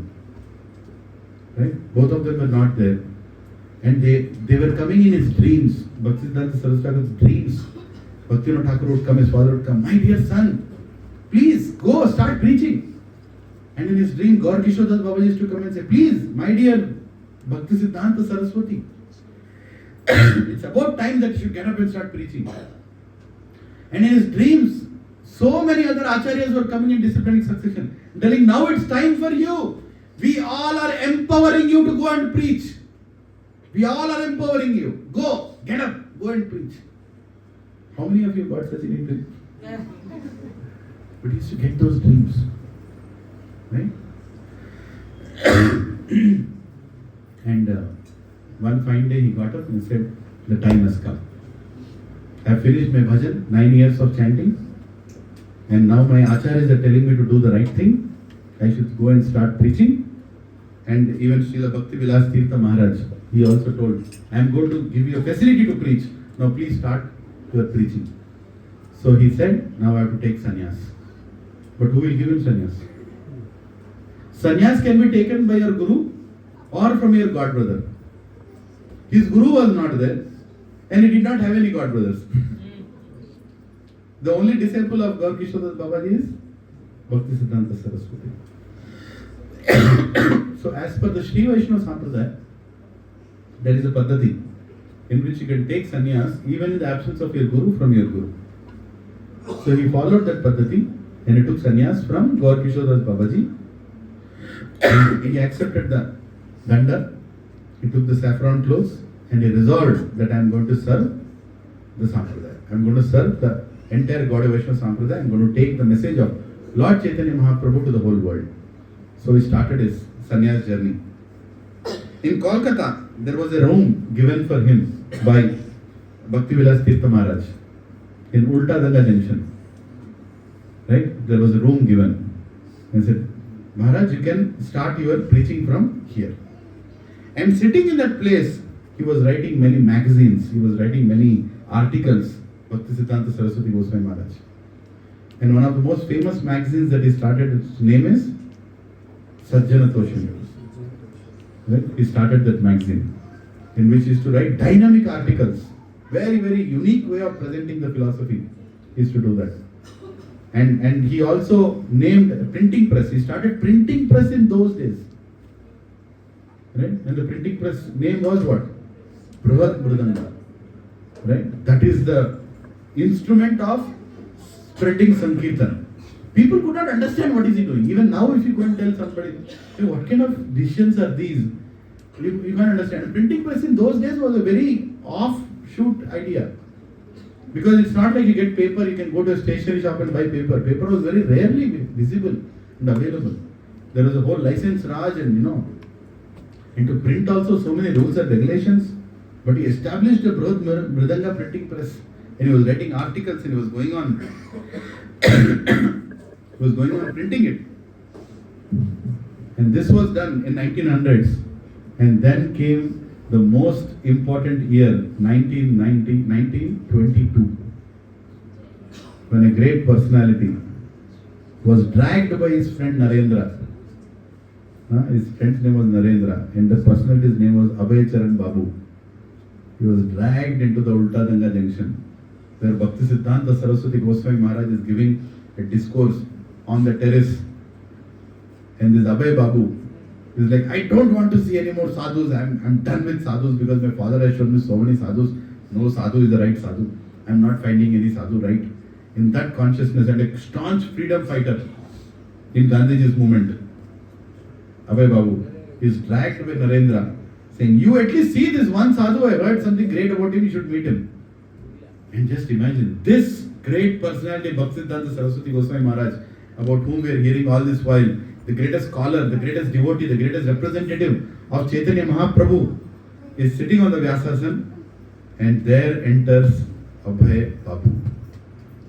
Just right into that arena. The great two personalities meeting each other. What a... I mean, if I get another birth, I want to be in that scene. Just to see, just to see how it happened. And Abhay Babu looks at Bhaktisiddhanta and immediately pays obeisances. Because the culture was given by his father, Gaurmonde, to pay obeisances to sadhus. And both he and his friend, they pay obeisances. Now hear this out. They are paying obeisances, their head on the ground, and even before they lifted the head, Bhaktisiddhanta looks at Abhay Charan De and says, you have to go and preach the mission, the statement, the teaching of Chaitanya Mahaprabhu in English language all throughout the world. Why don't you do that? And he just lifted his head. And he's like, I don't even know you. You don't even know me. And you have given me a mission statement for my entire life. What I have to do for my entire life, you are telling me. Why don't you go and spread this knowledge in English language? And then our very dear Srila Prabhupāda sits and hears the lecture of Bhaktisiddhanta Saraswati. And Bhaktisiddhanta Saraswati, the blessing, the Ray of Vishnu, blessed by Gaur Kishodas Babaji, blessed by Bhaktivinoda Thakur, blessed by Jagannathas Babaji, blessed by the 6 Goswamis, is delivering the message of Lord Chaitanya Mahaprabhu. And Prabhupada told that day, hearing the discourse, I gave my heart to my Gurudev. I declared that he is my Guru. Even without asking any question, even without discussing anything, I understood that he is the best representative of Lord Chaitanya Mahaprabhu on this planet, and he is my Guru. He declared in his heart. He didn't say it out. At the end, he was asking a question. When the opportunity came, he asked, hey great Sadhu, Gurudev, you are giving such a beautiful explanation of Lord Chaitanya Mahaprabhu's teachings and what is the goal of life, but how can we implement this goal with this British Raj? I think first we should get freedom, and then we should talk about Bhakti movement and spreading Bhakti across the whole world. And Bhaktisiddhanta Saraswati Goswami Maharaj gave a very simple, straight, clear answer.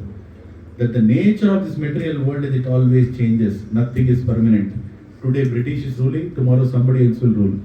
There is no end to the turbulence and disturbance in this material world. Don't wait for the opportunity for any settlement in this material world. There is no settlement. The real freedom is the freedom from birth, death, old age and disease. Emergency movement. This is the emergency movement, spreading Krishna consciousness. We don't have time to wait for anybody. We have to spread the glories of Lord Chaitanya everywhere. And Abhay Charan Babu, Prabhupada himself says, Srila Prabhupada says that when I heard that answer from my Guru, for the first time in my life, I was defeated. Because he was famous in his college for arguments. Nobody would dare to argue anything with Abhay Babu, because Abhay Babu would defeat anybody and he would make sure that he'll convince his point. Have you met any people like that? You meet many people like that. They don't want to hear other perspective. Right? But Abhay Babu's nature was like that. But of course, he's again a pure devotee. Shakti Avesh Avatar, he is coming. Predicted by Lord Krishna in Garga Samhita, that my Senapati devotee is coming. And look at one Senapati devotee meeting another Senapati devotee, and one Senapati defeating another Senapati, and another Senapati is feeling very happy that he got defeated. He has defeated me. And Narendra Babu sitting beside is like, Abhay Charan Babu is not even arguing. He got the answer and is completely convinced. And the both of them got up, and he told Narendra Babu, today I have met a great sadhu and I have given my heart to this person. Who are you? He told that. And on the very day. And then 10 years later, in 1932, this was in 1922, 10 years later, Bhaktisiddhanta Saraswati Goswami Maharaj was conducting a yatra in Vrindavan. Right? 168 kilometers yatra. 168, like Braj Mandal Parikrama. Some kilometers, like every 25 kilometers, there used to be a pandal. There will be a pandal, there will be prasad, there will be discourse, there will be kirtan. And that was organized. Huge yatra. We can't even imagine doing it today. In those day and time, with so many less facilities, such a big yatra was organized. And every 25 kilometers, at one holy place, lectures were being given. And everybody in that pandal would run around here to all the temples to take darshan. And in the evening, the discourse would happen and everybody would sit and hear. And sometimes, Abhay Charan Babu also went to that place when this yatra was happening, Bhaktisiddhanta Saraswati Goswami Maharaj. And he sat in the pandal and he was hearing the lecture. Many other disciples, some of the disciples, they left to take darshan of temples. But Abhay Charan Babu was just sitting there and hearing. And Bhaktisiddhanta Saraswati knew who is that boy. Though they were not talking much, but Bhaktisiddhanta Saraswati could recognize who is that boy. And after that, all the disciples came back and Bhaktisiddhanta Saraswati asked all these disciples, "Oh, so your sense gratification of your eyes is over?" They were like, "Maharaj, we have gone to take darshan of the deities."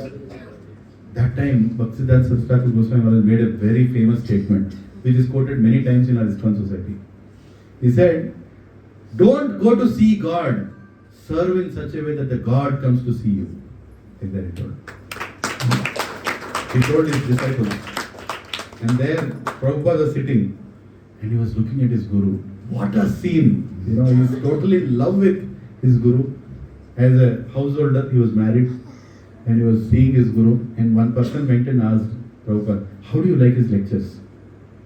And Srila Prabhupada told, "My Guru is so scholarly, I don't understand anything he speaks. But I just like to sit and listen to him." Like that it was. Bhaktivedanta Swami Srila Prabhupada, Abhay Babu, sitting there and just hearing. And finally in 1932, after the yatra in Allahabad, by a brahmachari named, Lilananda Brahmachari, I'm forgetting the name, the devotee, he recommended Prabhupada's name for initiation. Right? After 13 years of him meeting, Prabhupada didn't take initiation just like, he went and took initiation immediately. He was very determined that he is his Guru, but he was preparing himself for that initiation. It is so important, Prabhuji, that we prepare ourselves for initiation. That I'm going to take that initiation vow and have to follow that vow. And Bhaktivedanta Swami Srila Prabhupada, with his own example, is showing that he waited for such a long time to prepare himself to serve his Guru. Because what kind of Guru is he going to serve? Bhaktisiddhanta Saraswati, Swayam Ray of Vishnu. Then when his name went for initiation, Bhaktisiddhanta Saraswati was very happy. I am not telling many other details between, some other day we'll discuss the many instances of exchanges between Bhaktisiddhanta and, Srila Prabhupada, Bhaktivedanta Swami. But he knew who is Bhaktivedanta Swami because he used to help them in building temples across. Many Gaudiya temples were built by the fundraising done by Bhaktivedanta Swami Srila Prabhupada. So he knew who is Abhay Charan Babu, very, very intelligent person. And he said, "Okay, I will initiate him." And he not only gave the first initiation, on that very same day, he was also given the second initiation. Both Harinam Diksha and also the Brahman Diksha. Both were given to Bhaktivedanta Swami Srila Prabhupada. So many devotees would go and tell Bhaktisiddhanta that, this Abhay Charan Babu is doing so much service. Why don't we ask him to come and join the temple? And Bhaktisiddhanta Saraswati Goswami used to say, "No. When the right time comes, he will do everything." He would only think one statement. When the right time comes, he is going to do everything that ISKCON needs. He will do. And that's exactly, he knew when is the right time, what is the right time for him to pick up from there.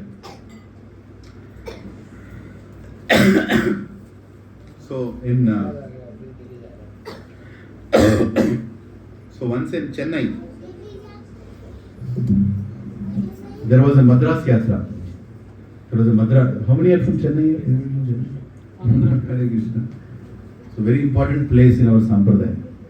Why? Because that is a place where Bhaktisiddhanta Saraswati was doing a sannyas, he was doing a yatra in Chennai, and he decided in that place that my disciples have to go and preach in the whole world.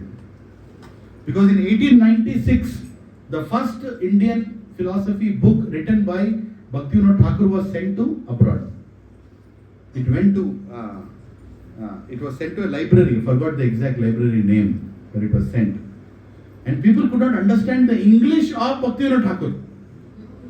One of the reasons, the kind of eloquent English with which he would write the explanations, Vedanta philosophy. And he wanted this mission of the teachings of Chaitanya Mahaprabhu to go outside India, but it did not happen. He told his son it should go. And in Madras, in that yatra, the decision was made that his disciples will be sent to United Kingdom, to England and Germany. Both these places, Bhaktisiddhanta Goswami Maharaj was sending his disciples. So he sent 3 disciples. Bhakti Hriday Bon Maharaj, Bhakti Pradeep Tirtha Maharaj, and Swaminananda Prabhu. These three of them were sent. And the second person, amazingly, Bhakti Pradeep Tirtha Maharaj was a disciple of Bhaktivinoda Thakur. But he was following the teachings of Bhaktisiddhanta Saraswati. He is like his god brother. He was god brother, but he submitted to his mission saying, I will serve you. So he sent all these 3 people to England. They went there. It was a very important thing, Prabhuji. Bhaktisiddhanta Saraswati Goswami Maharaj told them how to preach. He told them how to preach. And he told, there are 4 principles you have to follow when you go to the Western world and your preaching will be successful. These 4 principles are the most foundation of our movement. What are those 4 principles? No gambling, no illicit sex, no intoxication, no meat eating, no gambling, no intoxication, no illicit sex. I'm sorry, they are not the 4 principles. They are not the 4 principles that Bhaktisiddhanta Saraswati Thakur was telling for preaching. Of course, they are the principles, they are always there. They are regulative principles. Prabhupada told, if anybody is not following these regulative principles, he is not even a human. If anybody is new here, please forgive me. This is a statement of our Guru. That if a person cannot understand the principle of daya, mercy, he cannot be clean, sauchyam, clean from inside and outside with his heart. Cannot speak truth, no gambling, satyam, and he doesn't have any mercy, daya. What kind of a person is he? He is not even a human. To become a human, forget about starting bhakti, first become a human. Right? So those principles are anyway there. But here Bhaktisiddhanta Saraswati Thakur was saying that the 4 principles you should always follow to preach in Western society are, repeat after me, Trinadapi Surichena,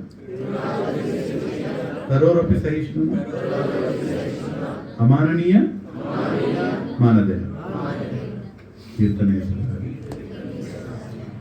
So these are the 4 principles. Be more humble than a blade of grass.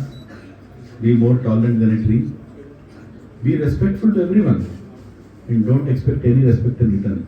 My dear sannyasis, my dear disciples, my dear great Prabhus, you are going out to preach. If you don't follow these 4, you cannot preach. You cannot preach. My God, that was the principle. That was the preaching movement. And even we who are trying to preach, and wherever we are preaching, trying to preach, to purify our own self, we are doing that seva. We should remember, this is the foundation of Gaudiya Vaishnavism society. And these are the principles that A.C. Bhaktivedanta Swami Srila Prabhupada took to America and he became successful. Otherwise, Srila Prabhupada also would not have been successful. He exactly took the mood of his Guru. He respected everybody. Srila Prabhupada respected everybody. He didn't expect any respect in return. He was washing the plates of people who were coming and eating in his center. I am giving this lecture right now. Prabhuji, acha lecture diye. Am I going to wash your plates after this? Am I ready for that? Am I looking forward for that? Huh? No. Why? I am giving paper plates. Khake phek them. My bhakti is paper bhakti. But Bhaktivedanta Swami Srila was not like that. Prabhuji, he was actually washing plates. Sorry. He was actually washing plates after giving the lecture. And before giving the lecture, what was he doing? He was cooking prasadam. He was cooking. Who would do that? At the age of what? 70.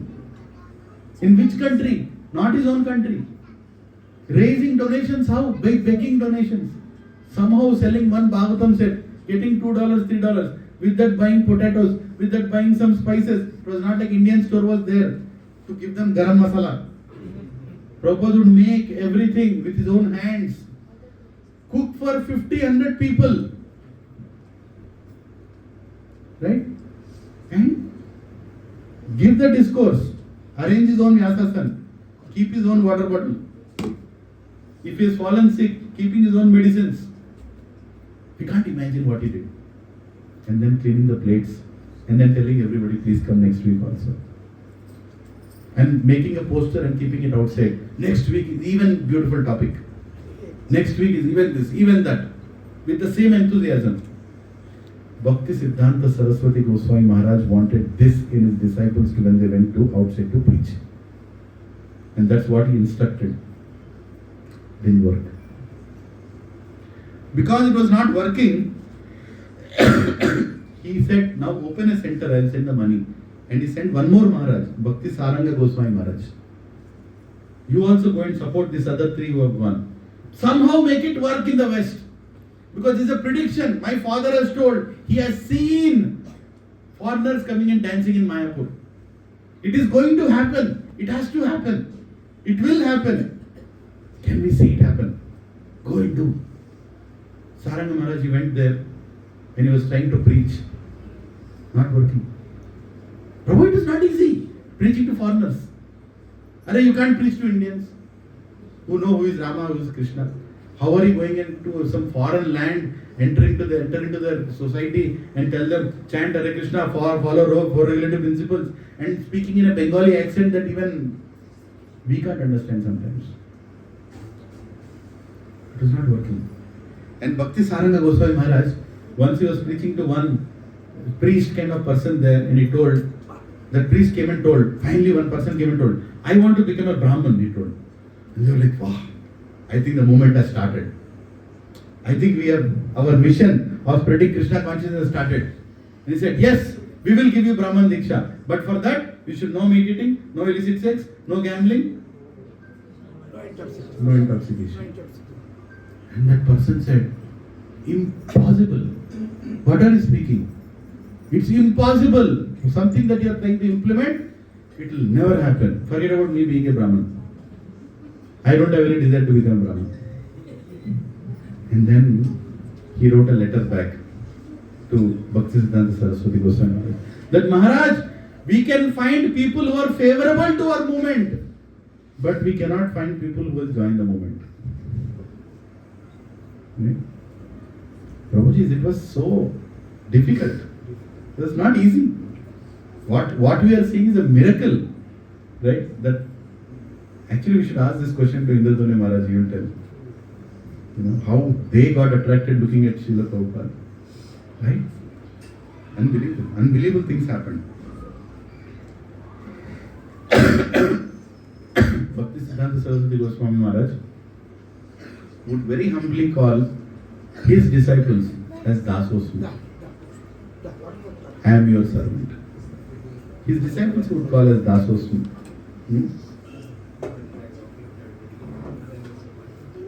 And once when he was preaching in Navadvip, when Bhaktisiddhanta Saraswati Goswami Maharaj was preaching in Navadvip, people became so angry on him that they made a plan to kill him. And they actually started throwing stones at his disciples. And Bhaktisiddhanta Saraswati Goswami Maharaj said, so what if the stones come and hit us? We should not stop the Sankirtan. We will continue to do our Sankirtan. Here the stones are hitting them. And that was the humility of Bhaktisiddhanta Saraswati Goswami Maharaj. And once one police person came and told, please hear this, a police person came and told that Maharaj, tomorrow please don't give your discourse because you are going to be murdered. I have been given 25,000 rupees. In those days, 25,000 rupees is a big amount. Maybe more than 25 lakh rupees today. I have been given 25,000 rupees to not pursue this case of murdering you. As a police, as soon as the news will come to me that a sadhu has been murdered, I have to pursue the case. I have been given goose, I have been given bribe that I should not pursue this case because tomorrow they are going to murder you. And Bhaktisiddhanta Saraswati, and he told, I cannot do this, Because you are a sadhu, I have to come and tell you this truth. I am warning you, please don't continue. And Bhaktisiddhanta Saraswati Thakur Goswami Maharaj would not compromise even in that situation. He would continue to preach. He would not compromise. And that is the same mode that even Bhaktivedanta Swami Srila Prabhupada took forward. Even when Bhaktivedanta Swami Maharaj, when he was preaching in Kolkata, people came to kill him. People actually entered the pandal to kill Srila Prabhupada. And Prabhupada just stopped his lecture and started chanting Chintamani prayers. And immediately the people with knives, their heart transformed, they left the knives down and they went back. It happened. People saw this scene in Kolkata. And many times it happened. During a Rath Yatra, one city in America, he got a warning from police and his disciples came and begged Srila Prabhupada, Prabhupada, no Rath Yatra tomorrow. There is a whole plan made. They are coming to kill you. There is a whole society of people who don't want Krishna consciousness to spread. Please, no Rath Yatra tomorrow. And Prabhupada said, I will go to Rath Yatra and I will dance in the Rath Yatra. Let who may come. Just imagine that personality in that screen that you are seeing, that A.C. Bhaktivedanta Swami Srila Prabhupada was representing his Simha Guru. Where did that empowerment come from? From his Guru. Right? Yatha Guru, Tatha Shishya. Right? So we should understand how the mercy came down. And in 1935, on the 61st birthday of Bhaktisiddhanta Saraswati Goswami Maharaj, 1935, Bhaktivedanta Swami Prabhupada wrote a poem as an offering. Now he was not there in the same temple. Bhaktisiddhanta Saraswati Goswami Maharaj is in Puri. But the letter of his offering went till Puri. Vyas Puja offering. We all write Vyas Puja offerings, right? So Bhaktivedanta Swami Prabhupada wrote a poem about his mood of his Guru. And in that poem he wrote, actually you can find that poem. It is there somewhere. I'll circulate in the group. He wrote how Mayavada is the biggest suicide for a human society. How thinking that I am the God or I will become God is the most horrible philosophy that can kill devotion. And how my Gurudev is the smasher of Mayavada. Namaste Saraswati Deve Gauravani Pracharine Nirvishesha Shunyavadi Paschatya Deshatarine. My Guru is that kind of Guru who defeats Mayavada. He wrote all this in a beautiful English poem. And he sent that poem as an offering. And that poem came to Bhaktisiddhanta Saraswati Goswami Maharaj in Puri during his Vyas Puja. And one of them told that Abhay Babu has sent a poem for you, Maharaj. Yeah, sing. Read that poem. And when they read that poem, Bhaktisiddhanta Saraswati Goswami Maharaj's heart melted. Prabhuji is just like when Rupa Goswami wrote one shloka for Chaitanya Mahaprabhu. Namo Mahavadanyaya Krishna Prema Pradayate Krishnaya Krishna Chaitanya Namine Gaurat Vishya Namaha. You are the same Krishna who has come to deliver the living entities. But you are not appearing like Krishna, you are like appearing like his devotee. But you have come here in the same mode of Radharani. When he wrote that with the complexion of Radharani, you are the most benevolent Namo Mahavadanyaya. When that statement was read by Chaitanya Mahaprabhu, he immediately told Rupa Goswami, how did you understand my heart? How did you understand this? I never told this to anyone. How could you understand this? And the same feeling Bhaktisiddhanta Saraswati Goswami got when he read that poem of Bhaktivedanta Swami Srila Prabhupada. He is writing exactly what is there in my heart. What I get so much happiness in delivering the Mayavadis, smashing the Mayavadis. And you know what Bhaktisiddhanta Saraswati Goswami used to do? Anytime somebody would come and meet him, he would read that poem. He would read that poem. He would take that poem to every temple. And he said, please, everybody read that poem that my disciple Abhay Babu has written for me. You all should understand what is in my heart. That was the relationship between. And in the same year, 1935, when Bhaktisiddhanta Saraswati Goswami Maharaj went to Radhakund, that time Abhay Charan Babu came there to meet his Gurudev. And he spent a long time with Bhaktisiddhanta Saraswati Maharaj. He did Parikrama of Radhakund Yatra. And in that Radhakund Yatra, something very important happened. I want everybody to hear this attentively. He said to Abhay Charan Babu that our Gaudiya Math is on fire. And some very difficult things are going to come. Abhay Babu, I want you to print books.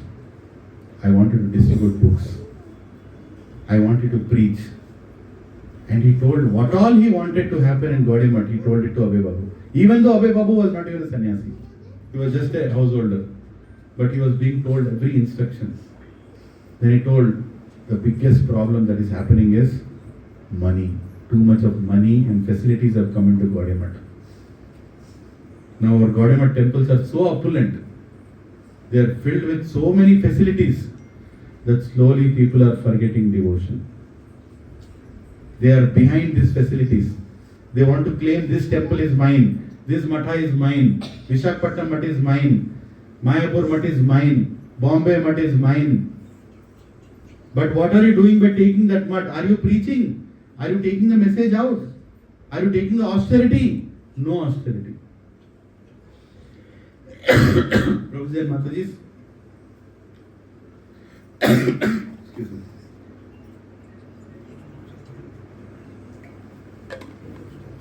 I am telling this.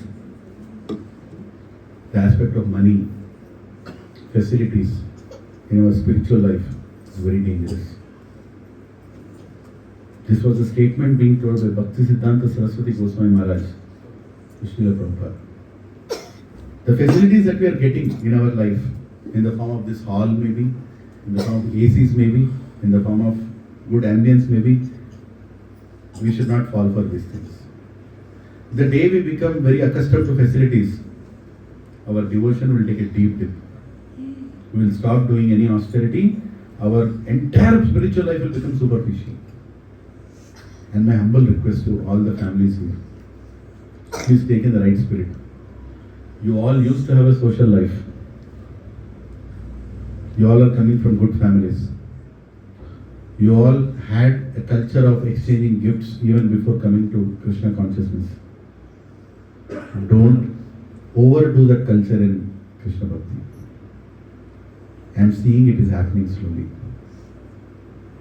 Over celebrating birthdays, over celebrating anniversaries, over gifting each other saris, dhotis.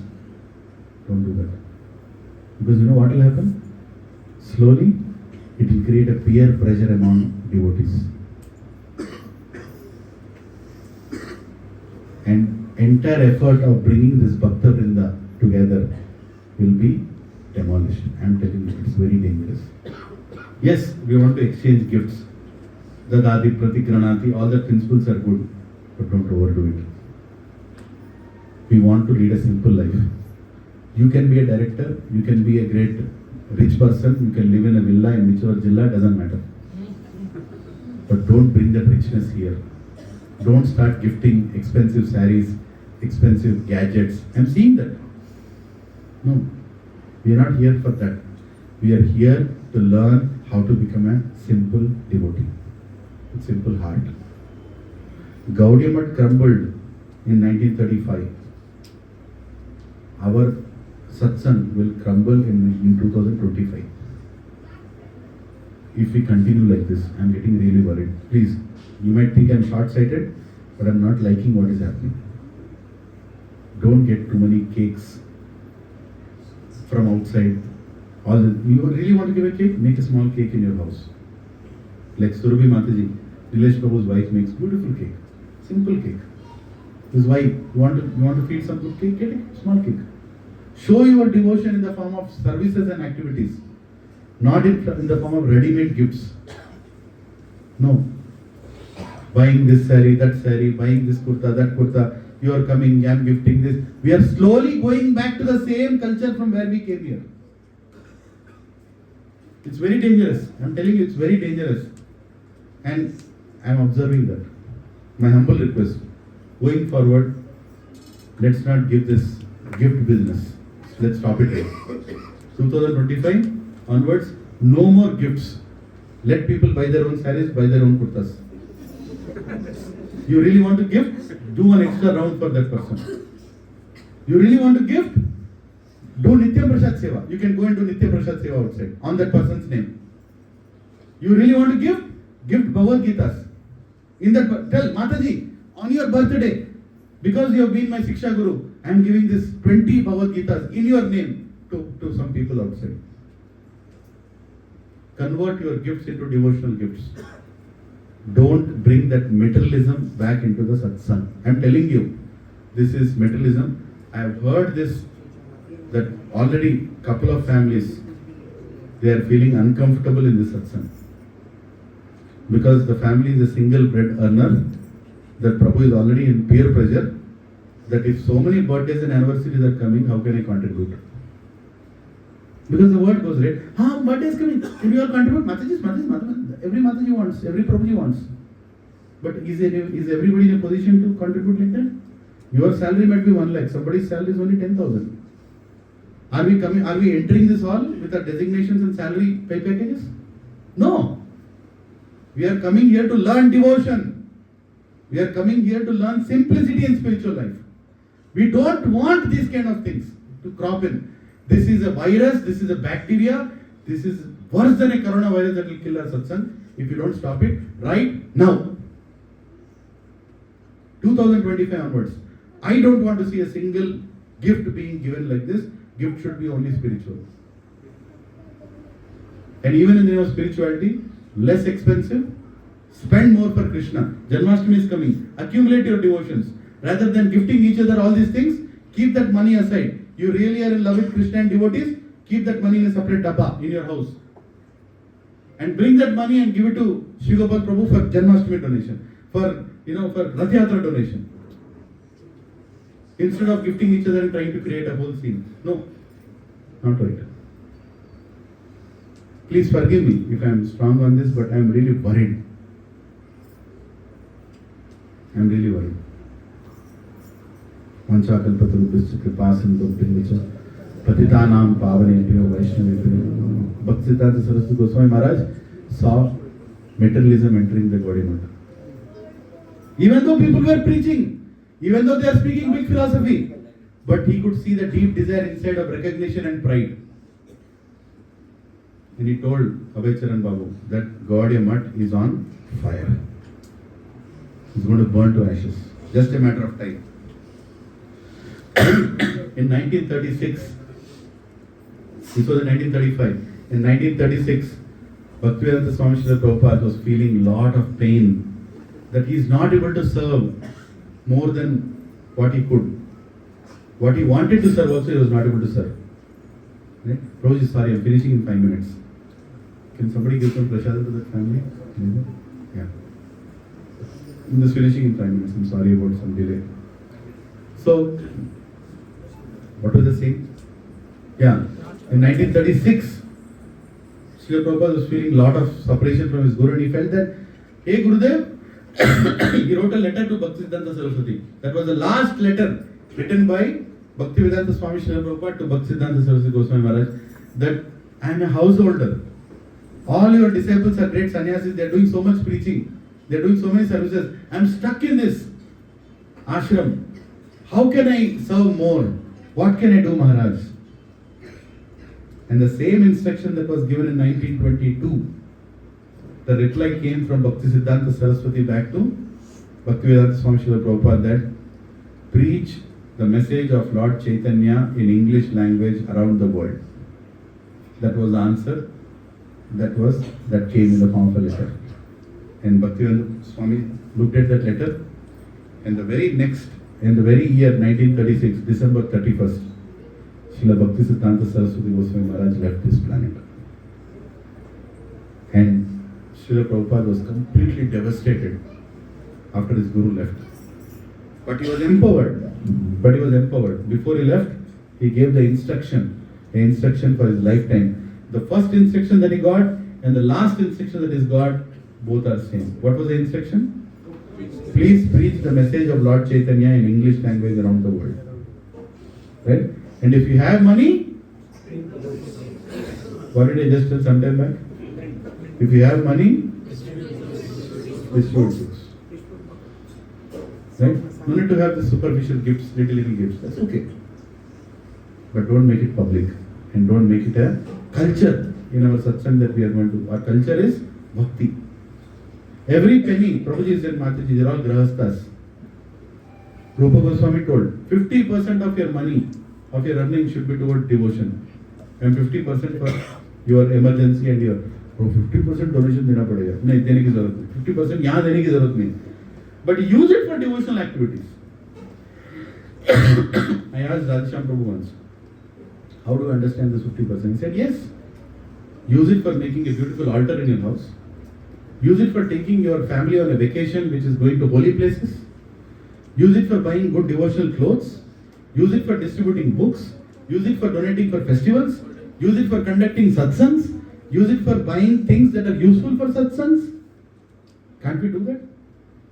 We can do that. 50% is so less, you can do even more. Basically, every penny that is going out of your pocket should have some relationship to Krishna. Otherwise, we are spending money on Maya. Simple. There is no ifs or buts around it. There is either Krishna or there is Maya. Prabhu, how can I implement such a strong principle in my life? You can, if you start somewhere. Start somewhere. Discuss with your family. Because we are grahasthas, I am telling you, Prabhuji, don't take individual decisions. Prabhuji suddenly will become renounced. Don't do that. Or Mataji will suddenly become renounced. You will tell no more spending outside. She will tell upma only every day. Both will fight. We will get a call. Prabhuji, my wife is not cooperating, my husband is not cooperating. We don't want this sari upma fight. No. Point is very simple. Discuss it out. Implement step by step in your house. We have this much income. How do you want to spend this income? How do you want to invest this income? And stop showing opulent things in our devotional society. मैं ये bag लेके आई, मैं ये phone लेके आया, मैं ये लेके. Don't show these things. You don't need to be in satsang if that's what you're coming here for. You're not coming to satsang to show off how great you are. You are so great that you already took birth here. Everybody knows. You don't have to prove how great you are. Your greatness is don't take birth again. उनको सारी putty संभा कहने देना नहीं. सच्ची पोंडी, सच्ची कोई पोंडी. That is the goal, right? How beautiful you are, how this you are, how that you are. Enough. We have that society. If that is the society you want, come and join my family. Nalgonda Reddy's, maak telusu. Etla చూపెట్టుకోవాలి నేను చూపెడతా. I have left that place and came here for what? I want to see pure devotees. I want to see simple devotees. I don't want the same culture here. In the name of devotion cropping inside. Sorry if I am repeating it so many times, but I want it to enter your hearts. If I see any such thing happening, you are hurting my heart. In 2025, please don't hurt. Let us be very focused in our devotion. Let us be very focused in where we are putting our money. How we are using Lakshmi Devi in service of Narayan. No more Lakshmi Devi service in service of Ravan. Ravan sitting inside. Huh? So Bhaktisiddhanta Saraswati, final Leela, December 31st, 1935. When Maharaj was leaving, he asked his disciples to come and sing two bhajans. Rupa Manjara Pada. Sri Rupa Manjara Pada. That was one of the bhajan. He told, I want it to be sung when I leave my body.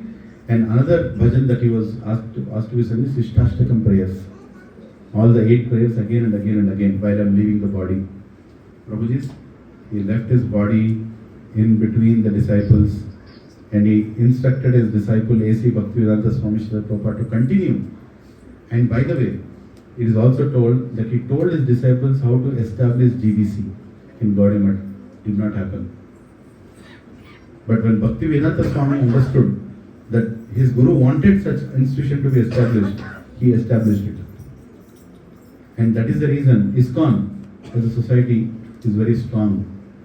There can be thousands of minuscule differences or arguments happening between great souls, but Prabhuji and Matajis, we are here to follow the code of the institution. We are not here to change ISKCON, we are here to change in ISKCON. Understand that? Can you repeat after me? We are not here to change ISKCON. We are here to change in ISKCON. Who has to change? We. Right? Don't come here and tell. ISKCON people, they don't know. I will tell how to preach. They don't know how to preach. I will show how to do new things newly. You can be innovative in the way you preach. You can be innovative according to time, place and circumstance. And Bhaktisiddhanta Saraswati Goswami Maharaj, Bhaktivedanta Goswami Maharaj, everybody did that.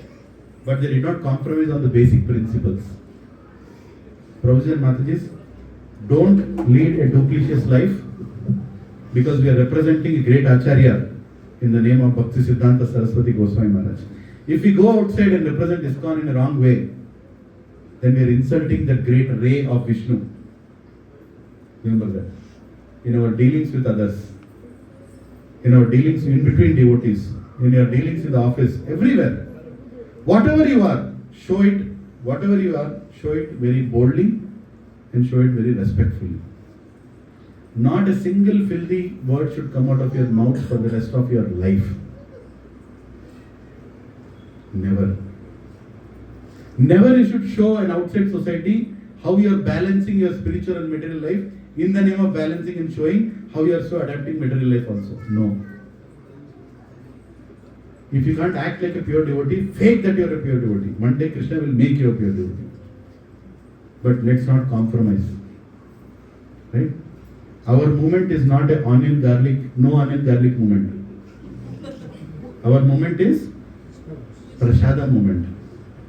Right? Don't go around, Googling where is the restaurant and get no onion garlic. That's not ISKCON. ISKCON means prasad.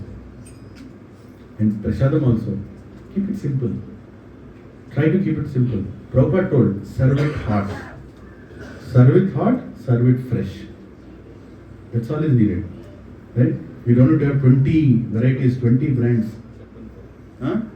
Chappan bhog for Jagannath, not for us. Right? Yeah, we need to have, we need to have some. We are used to, our tongue is used to eating so many Manchurias and Pumpurias and I don't know what all it is used to it. So sometimes you want to eat, okay, but don't make it a culture. Oh, festival is coming, let us do this, let us do that, let us do this. Focus more on chanting. Time is coming close. Right? Very recently, I'm just sharing with you, very recently, I didn't want to, but just telling you how the Kaliga is progressing. Both my sons, Parth and Viday, in both their classes, 2 students died last week. 19-year-old, 17-year-old. Children. They just died. One player went and played shuttlecock, something happened, some spinning of head, fainted, died. 19-year-old girl who is doing medicine. What the family must be going through. 17-year-old boy, who was doing MPC in Kokapet in one of the colleges, my younger son was studies, died. Prabhuji's death is right across the corner. Why am I telling this? Death is right across the corner. Don't go by age. Don't think, I think I'm okay, Prabhu. No, you're not okay. You're not okay. Nobody's okay here. Become serious in spiritual life. Bhaktisiddhanta Saraswati Goswami Maharaj has come here to make us serious in spiritual life. And we need devotees who will tell us about that seriousness again and again. Don't call devotees and talk about some shopping mall or some movie or some nonsensical topic. I've gone to Vrindavan, that restaurant, amazing pizza. No! You gone to Vrindavan, Radharaman, beautiful darshan. You gone to Gokulananda, beautiful darshan. You gone to the samadhis behind Gokulananda, Narottam Das Thakur. What a beautiful place to chant. This is what we are supposed to discuss. But slowly, chanting bag also is becoming a big complication now.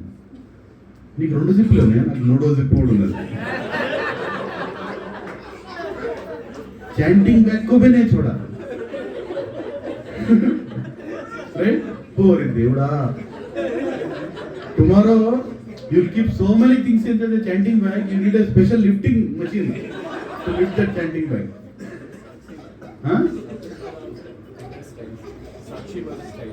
Sakshi? Different design. The design for pulling the bead also. My God. మనం వదిలేస్తే ఒక రోజు నా gold beat, నా silver beat అది కూడా తీసుకొస్తారు. వదిలేదే లేదు అమ్మో. These things just crop up. You are chanting Hare Krishna, Hare Krishna. బాగుందా? ఈ మోహన్లానే ఉంది. This will happen. You will completely pollute the devotional society with the same tendency with which you are living before. Same tendency, I am telling you. My mother used to get saris, during before Krishna Consciousness days. Somebody has gifted you a sari with love that you should wear. She is coming home and ఎందుకు ఇచ్చింది చీర? ఇదా నాకు ఇస్తే నేనేం చీర పెట్టినా? I gave that చీర. What kind of చీర she is giving me? And how many times the same color? Doesn't she know what kind of saree I wear? That will also come in here. Devotional life also. Oh no, Mataji. No. Don't give that saree, Mataji. That saree she doesn't like. Because that saree you gave to her, she is given to some other Mataji. I saw that. You used to saree chuda? Start. Mali saree to design. Designs on our kurtas also. Different designs. This design, that design. This cut, that cut. Why? Why are you coming here to satsang? Everybody is coming to satsang for a simple reason that you are not this body. And everything that we are doing is relevant to the body. And showing up the body, where is our satsang going? Prabhuji's tag is already coming. Gachiboli satsang, Pichiboli satsang outunnaru. Ee picholu outunnaru baga. Opulence, other day one person was saying, Prabhu, you people now, you are all software engineers, very wealthy people, like that I told. I was so touched, what is this? Is this the message that we are sending it out? If that is the message you are sending it out to the whole Hyderabad?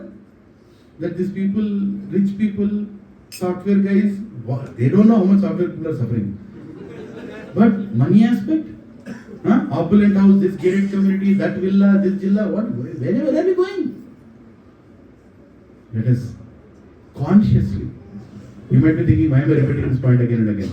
Last time I am repeating. Last time in 2024 I am repeating.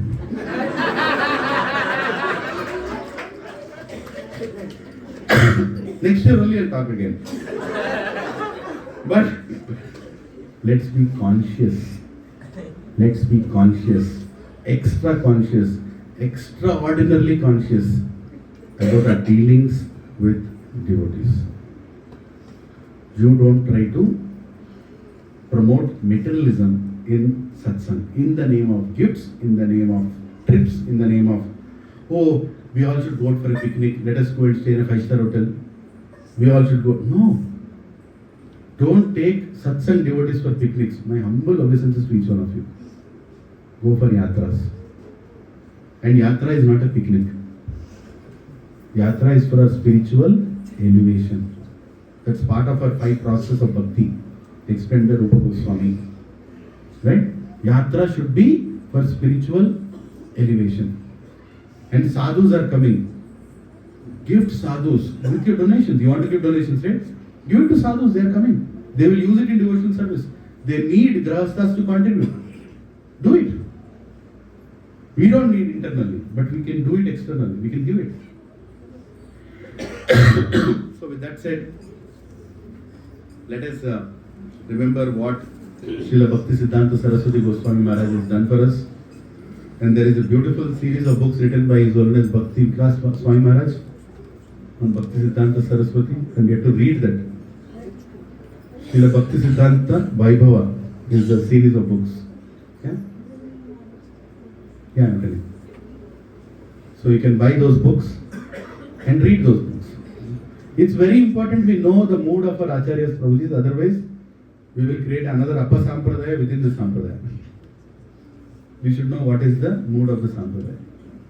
Recently I went to Chowpatty temple. I was sitting there and looking at Prabhujis and Matajis. Krishna Chandra Prabhu and his wife, you can't recognize them, the kind of clothes they wear and came to the satsang. The kind of opulence that they show when they come to satsang. Right? They are multi-billionaire family. multi-billionaire family, but very humble in satsang.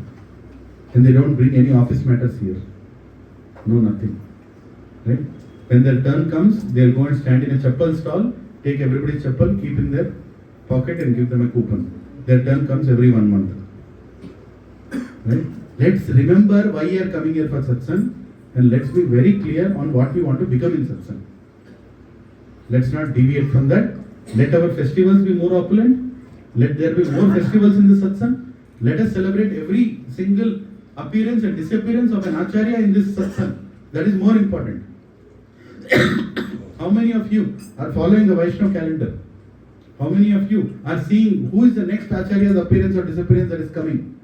How many of you are observing fast on the day of appearance and disappearance of an acharya? How many of you are singing on the appearance day Jai Oy Vaishnava Thakur? On the disappearance day, how many of you are singing Jai Lo Premadhana? And singing with some emotion and devotion. We should make it part of it. That is part of our sadhana. That we follow these principles. Right? Make it part of your life. Not to show anybody. Our gratitude to our acharyas. Our gratitude to Bhaktisiddhanta Saraswati Goswami Maharaj. He has created the Vaishnava calendar for us, for all of us to follow for eternity. Right? Let us follow the calendar diligently and let us teach others how to follow a Vaishnava culture. Prabhuji, there is a big responsibility we are all carrying when we are wearing this dress and when we are wearing this kanji. And when we are holding that chanting mala. Very big responsibility we are carrying. Don't do anything that will bring down the image of our great acharyas. Because people are observing. Other sampradaya people are observing. How are we walking? How are we talking? How are we sitting? How are we speaking? Everything they are observing.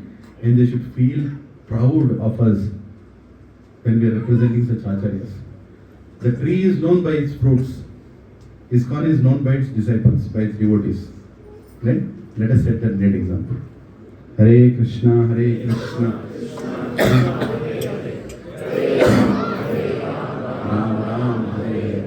Next week there is a book signing by His Holiness Indratula Swami Maharaj. Last time Maharaj was here, I think more than 55 books were taken by devotees. Now you all want a gift, right? Huh? You all want a gift, right? Let's cross the 108 mark. Right? Everybody save your money. It might be a little expensive gift, 2000 rupees plus. But those are mein kya aata hai? But take that book and get it signed by a pure devotee. Until these pure devotees are there on this planet, we should take their blessings. And that book will remain in your house and you can read. And it's on Vrindavan, the forest of Vrindavan, with nice pictures and articles. Last book I read, it was beautiful. And this is the next serious book that Maharaj is bringing. I hope that he will have enough stock that he is bringing here. So I humbly request everybody here to come early that day. By 5 o'clock, we all should be there in the hall by 5 o'clock. And we are going to create a huge, human chain, devotee chain, holding flower petals. We will discuss the services, nice flower petals, grand welcoming of a Vaishnava from our heart, not externally, from our heart. Right? And then Maharaj will come here, give a nice discourse, and amazing kirtan Maharaj does. Let's all dance. Let's all hear attentively. Let's take Maharaj books. You want to give to your friend, you want to give to your boss, you can take this book. You can buy this book as a gift and give it. Try to bring cash as possible, or there will be some option for PhonePe or GPay. You can do that. Even Nirendra Prabhu's group here, I asked them to come and join with us in the satsang. So the place will have at least 400 people inside the hall. Can 400 people fit inside? Yes, they can. Yes, they can. Provided we have a heart of bringing everybody inside. Right? So let us come early. Let us make sure that when you are sitting, if there is any space anywhere, you are asking them to move. Because somebody else can sit. Only Varishta Vaishnavas who have a serious back problem, please sit on the chairs. Or senior software architects. You can sit on. Everybody else, sit down. As close as possible. Right? So that there is enough space. And Maharaj really liked our Bhakti Center. he told, I'm just reciprocating the words of Maharaj, he told, I liked some places in India, especially the Bhakti Center, he told. And Maharaj liked Mahesh Prabhu. Maharaj was saying, Maharaj holded Mahesh Prabhu like this and said, I want to take you with me. Like that. Prabhuji did an amazing service of encouraging people to take, more Maharaj books. So please do that, Prabhu. You are the global book selling in charge of Indradhani Maharaj. And so please go ahead to that.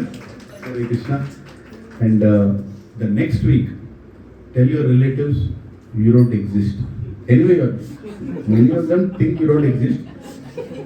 But January, 12th, His Holiness Bhakti Swami Maharaj is coming here.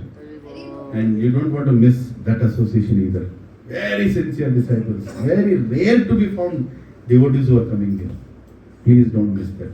Take his blessings and take some inspiration of how to become a good Vaishnava.